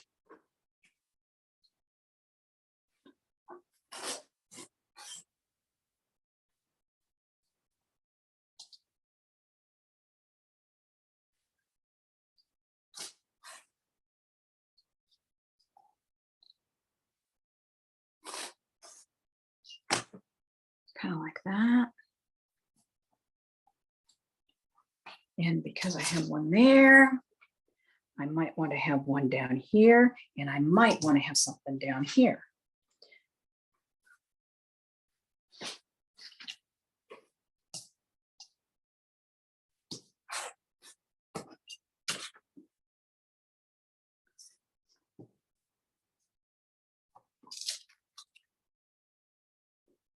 Go like that.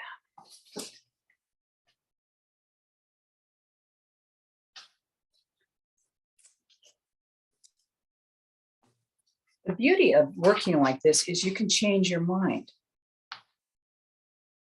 at any time.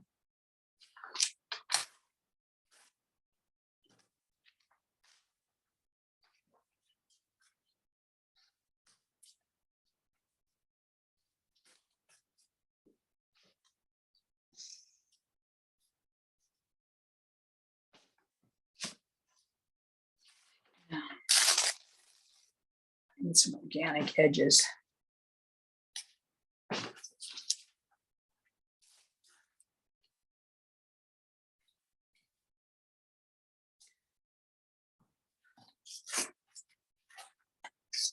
I'm covering up what was really a lovely composition underneath with those that mask I put down, but that's okay. Do I like this? Do I like this down here?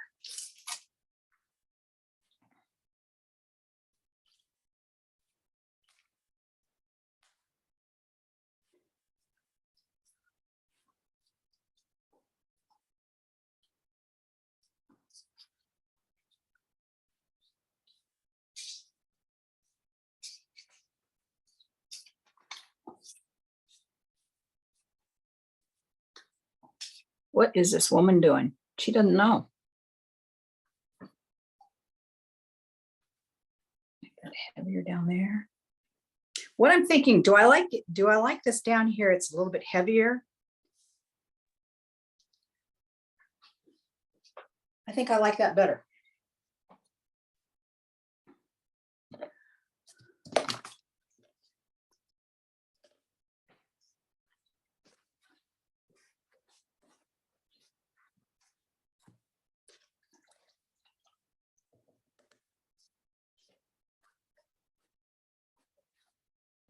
I don't know if I'll get this finished in half an hour, but if I don't get this finished, I will finish it, and it would be all right if I send you photos. That would be perfect. Okay. Oops.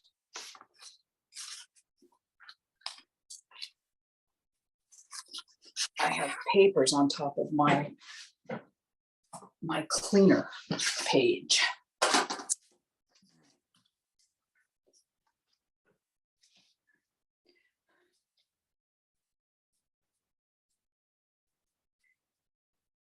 Now this has been sitting on, this ink that moves a lot, it's been sitting on there for a good 10 days. I've not let it sit that long before working on top of it again. It may not move.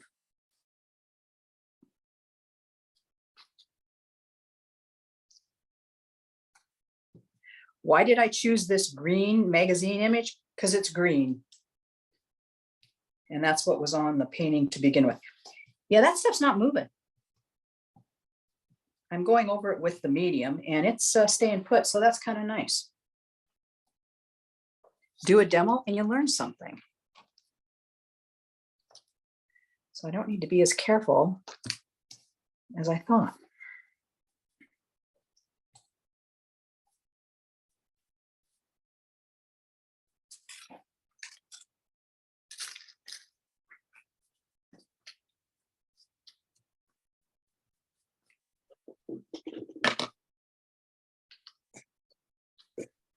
Anybody falling asleep yet? It looks like they're all still awake. Yay.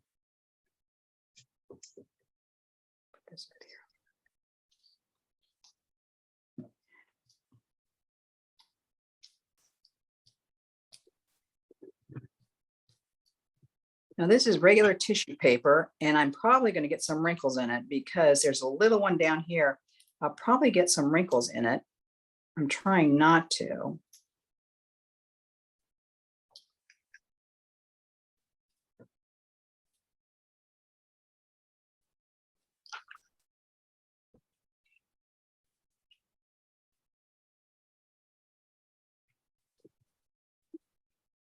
No, come on, straighten that up there.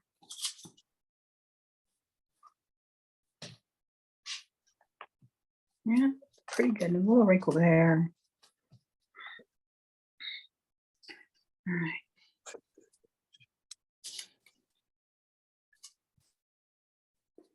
Don't worry about that. Okay, let's see how transparent this little thing goes. This is the silk tissue paper that I'm putting down now.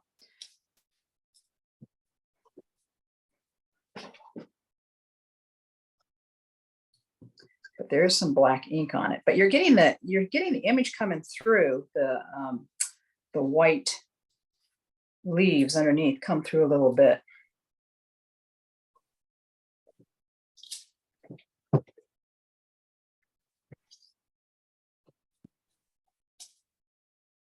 I'm not painting the back of this silk tissue paper because it is really porous. So I'm not too concerned about putting any gel medium on the back. But that's nice. I want, no, that's all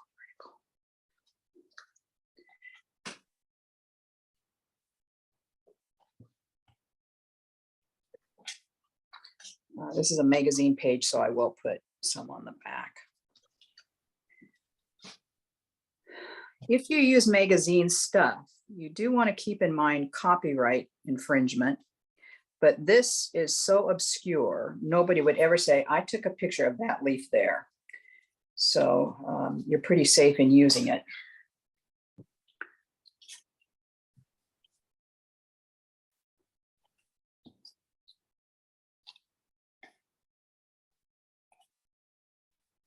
Put this down.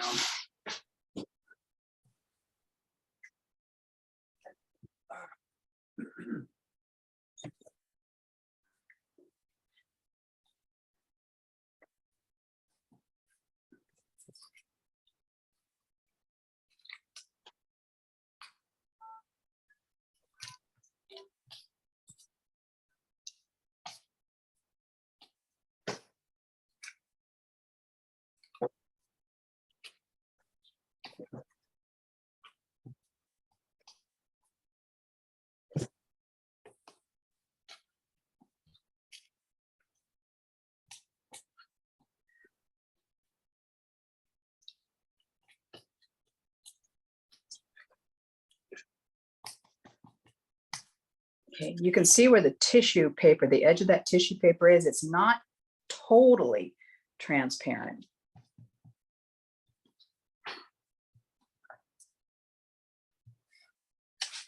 Let's go back.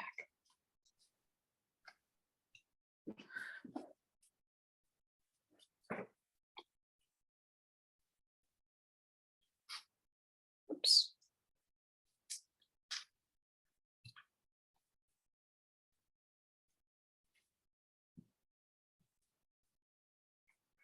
Okay. There's just a little little tiny bit of a wrinkle down here, hard down, you can't see that, right here, just a hair, but that's okay. Everything else looks pretty good. Let me give this a quick dry.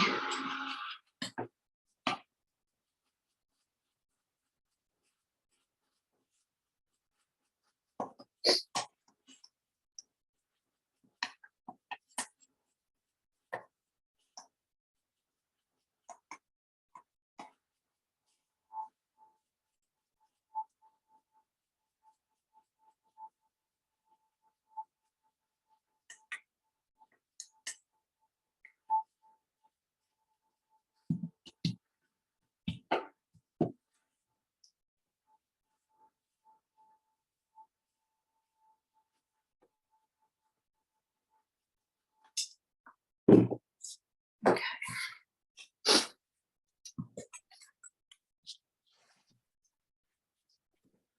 There's some water. That's just water I'm dabbing off. That moves a little bit. There's like a water mark right here where a drop of water hit that, that Distress Ink spray. Just a little tiny watermark. You can hardly see it. Anyway, I was talking about my friend Debbie Hagman, who likes to use like brushes with 2 hairs in it. And she does the most realistic detail in her watercolor. She goes nuts when I do this. She goes, I just can't do that. Well, yes, you can. Just let go. Let go. She cannot do it. Okay. I'm going to keep this fairly monochromatic with, I'm going to go with Burnt Umber Light. I like the tone of this. I got a little hole in it there. That's okay. See that there? And I'm going to use, this is a, I think this is called Alligator Skin is the name of this stencil, but I like the organicness of it. Organic meaning they're not perfect circles. They're very, they're all different. And I'm just going to put a little bit of a, I want to get a little bit of a background on there.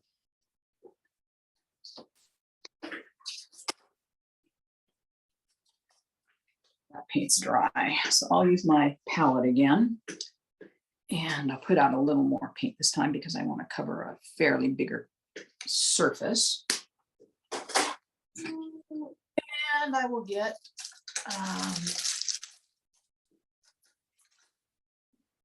a clean brush. Get one of these little makeup brushes again. I could use the cosmetic wedges. I could use the cosmetic wedges and just kind of and pounce, do that kind of an action with it. But I'm feeling lazy and I want to cover more ground. So I'm going to use this because I can cover more territory. What I'm thinking of here is I just want to create some points of interest in here. And I'm kind of thinking of intersecting, breaking lines a little bit, maybe.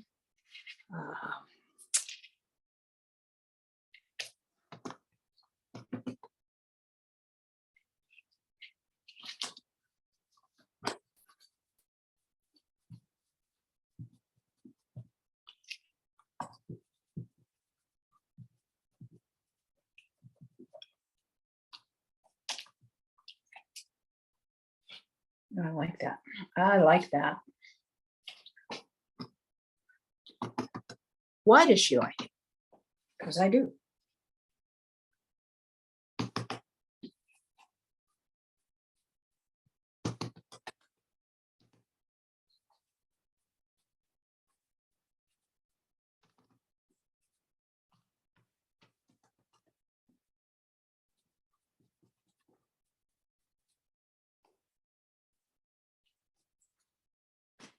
One, two, I need a third somewhere.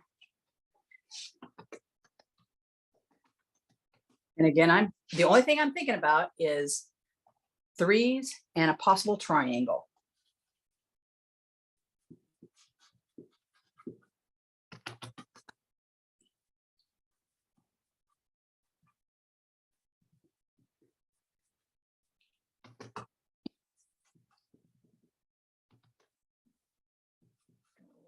there. If I put something down and I'm not that keen on it, while it's wet, I can wipe it. And yes, it's going to blend the paint.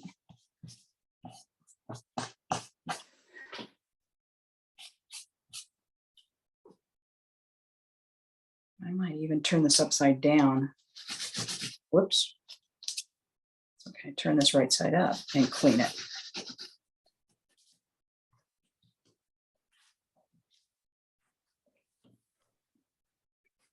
What I did down here was I took a baby wipe, took my stencil with the paint side up and cleaned it. And I might do the same up here. Maybe I can get a little bit, whoops, a little bit more. Yeah, I just did the same thing up here, where I turned the stencil paint side up and rubbed it off just to echo what was going on in this lower corner here. That's a nice effect. Sorry, Echo, I'm not talking to you. Echo, stop. Sorry, that's my smart speaker. Her name is Echo. All right. What I'm going to start thinking now. And what I'm thinking at this point is I've got all these hard edges. I want to somehow figure out a way to perhaps soften these a little bit and bring it together, give it a little bit of cohesiveness. For that, I will often use, this is a Liquitex product. It's a transparent mixing white. You can probably accomplish the same thing using not titanium. Well, you could use titanium white and mixing water with it. I don't like to mix water with my acrylics because it breaks down the pigment. It breaks it down so it's not as intense. Watercolor, you can get lighter values of the same color, but it doesn't deteriorate the pigment itself. It doesn't make it fade. It looks like it fades, but it's not really fading when you add a lot of water to it. The pigment is still as intense as it was before you added the water to it. With acrylic, it tends to fade it out, and so it doesn't work as good. That's a technical term, work as good. So I like using this because this was intended to be more transparent than, say, a titanium white, which is very opaque. So this is where I get my fingers out and I put some on my finger, a blob on my finger, and I'm just going to start softening edges.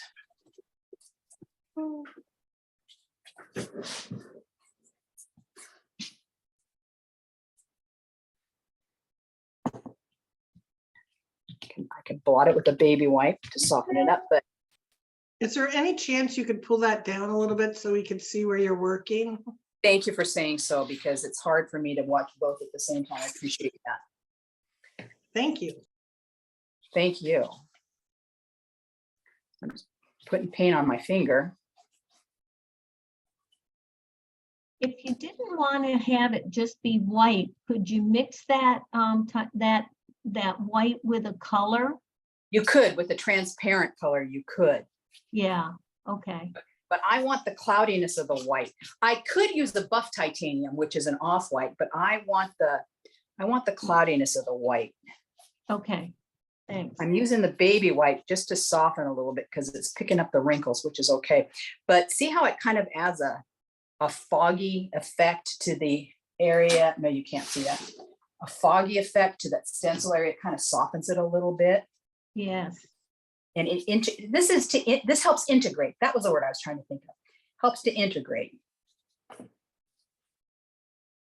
I wish I hadn't done this so big for you guys, but I'm sorry. If at any time you can't see an area I'm working, please tell me.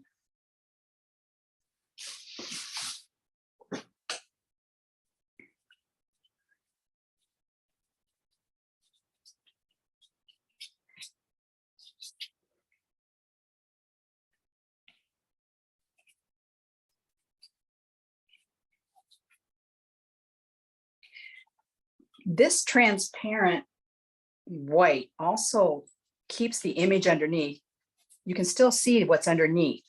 Like this masked area here, you can still see that coming through.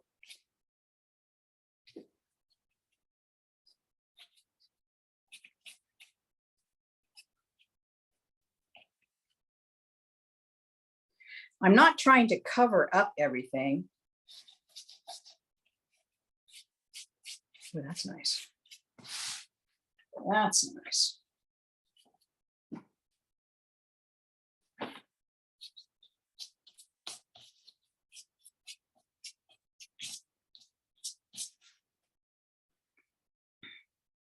Funny how you get going on something like this and you realize, well, if I apply it this way, I like the effect better.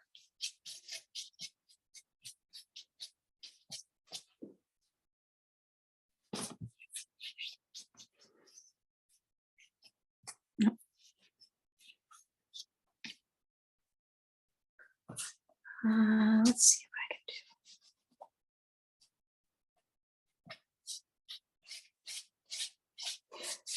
One thing about not watercolor, about acrylic too, as you build up layers of plastic. So if you put something down that you don't like, you can wipe it off. Because there is a plastic medium, remember we sealed these with the gel medium, all the collage pieces, there's a layer of medium on top of that. So it's covered up the paper, which is porous, meaning if there's something on there, the white that's almost dry that I don't like,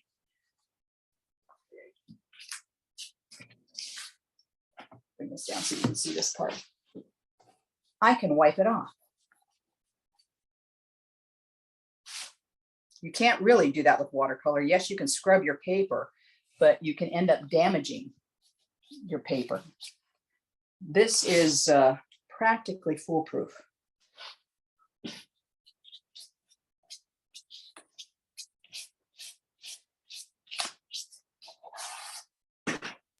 Nancy, will that white dry any lighter or clearer? No, what you see is what you get. Okay. And what I'm doing here, I can just see it coming now. I am getting a cruciform just with the whites. And I'm not trying to do that. I was not trying to do that consciously by any stretch of the imagination. That is just what's happening.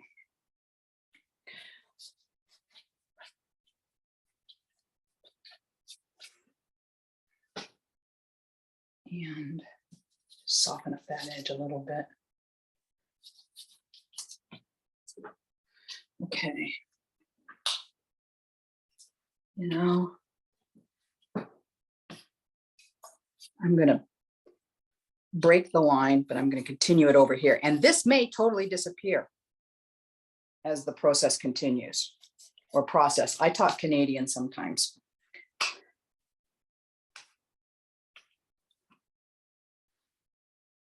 I think I want that softened. Yeah. Yeah. Okay. 15 minutes. I am not going to finish this today, and I apologize. But this is the longest demo I've ever done, so I wasn't exactly sure how much I could get covered in 2.5 hours.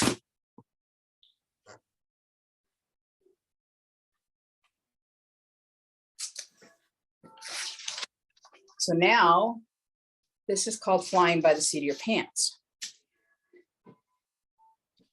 I want some more paint on there, I think. I want some more paint on there. And what color do I want to put on there?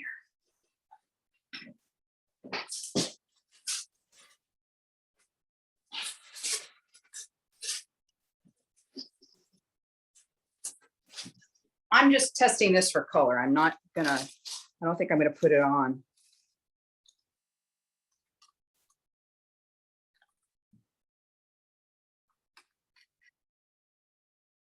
I don't think I want that on there, but I think what I will do is I'm going to take some quinacridone gold.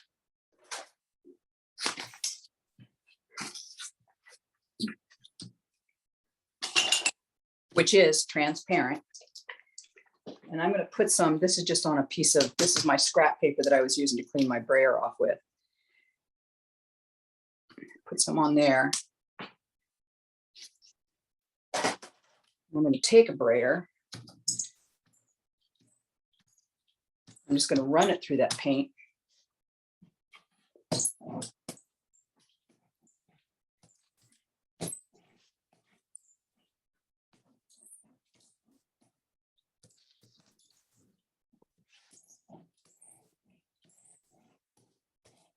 We're not seeing where you're painting, but maybe you're coming into view soon.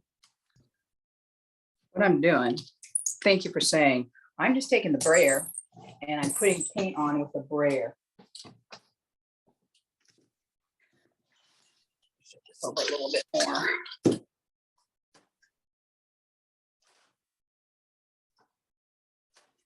And I'm going to put a little burnt sienna in with it. Acrylic paints that are transparent are pretty much the same as acrylic paints in watercolor that are transparent.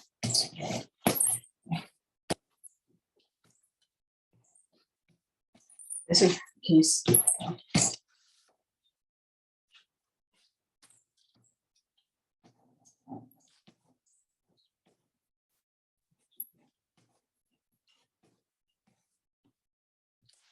Yeah. That's just painting with a brayer. So you get very uneven application.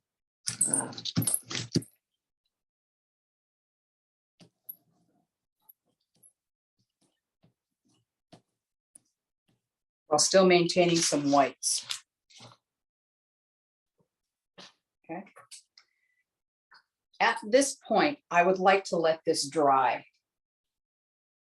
really well. And I'm probably going to put some more collage, a few more collage pieces on it, maybe just some plain translucent tissue paper. And I'm going to start thinking about defining areas of shapes.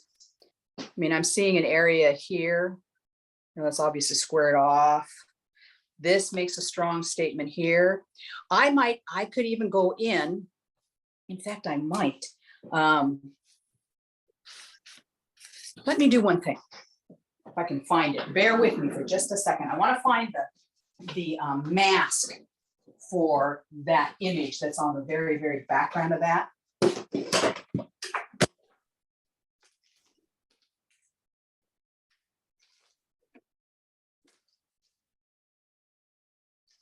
The stencil, where are you?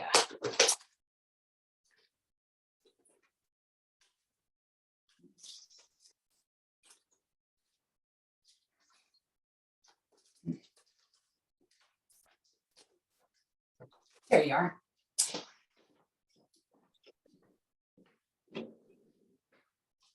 This background here, let me just stand a little bit.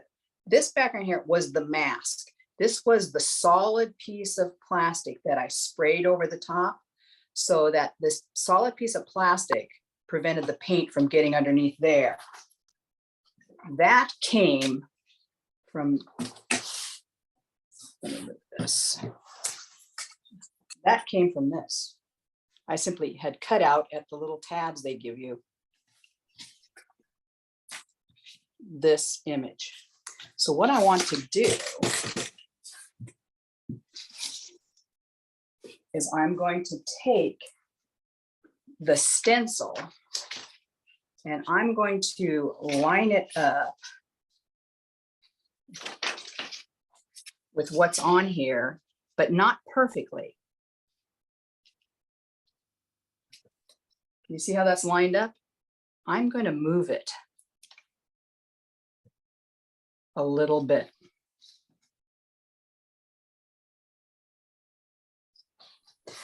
And for this, I will use a cosmetic sponge.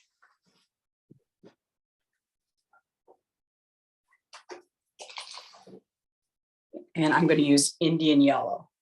Where's the lens? Indian yellow. For this, I will use a cosmetic sponge. And this will be the last thing I do to this. Okay. But it won't be finished, but I will take it and finish it.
A different texture right there, but that's okay.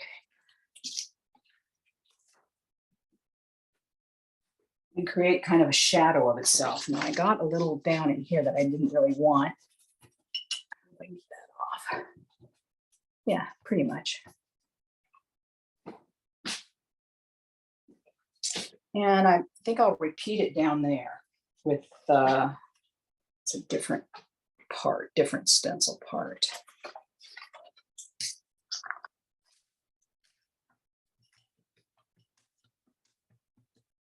I'm just cleaning off the stencil because I'm going to turn it upside down and I don't want that paint necessarily to go on here.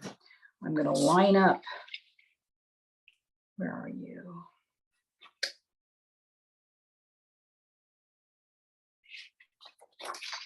Are you this way?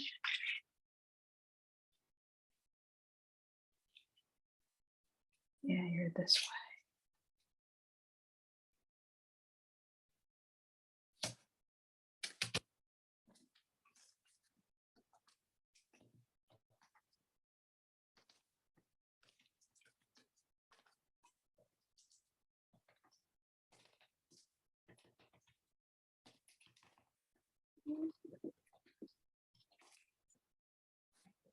There. Kind of soften that there. That's kind of cool. So I'll take this to a finished stage and I will send them to you, Vicki, send you pictures. Sure, that would be great. Okay. And I apologize for this being so big. If I had been thinking properly, I would have done one on the same size. This is kind of buckled in here, but I don't think you can tell, but it will go flat when it's all dry. This thing, I'll leave it taped till it's fully dry and it will be perfectly flat. And this is Aquarius 2 by Strathmore Paper. Does anybody have any questions? Looks really good. Yeah, it's a different way to approach a painting. It's very intuitive and it's very freeing, I think. But Lucy said, thank you. It's beautiful work. Thank you. It's very fun. Right now, this is at the ugly stage. This one that we were just working on, it's at the ugly stage. Somebody calls it the teenager stage. But I'll get through it. I lost some of my whites in these areas here, but I can bring those back if I want them. But yeah, I think it's going to be good. It's a great technique. I love seeing how you did that. There are so many techniques. I mean, this acrylics and mixed media, it's limitless. Well, one thing I really wanted to show you, I had talked about, water soluble pencils for shading. If I could real quick, brown. I'll use black. I'm just going to pick an area and I can always cover it up. If I wanted to accentuate a shape here, this is one of these Stabilo pencils. Say I wanted to create a shadow behind this little shape here, which obviously I want to because it's going on here. I just drew a line with the Stabilo. I just take a brush and some water and just soften an edge and it will bleed out.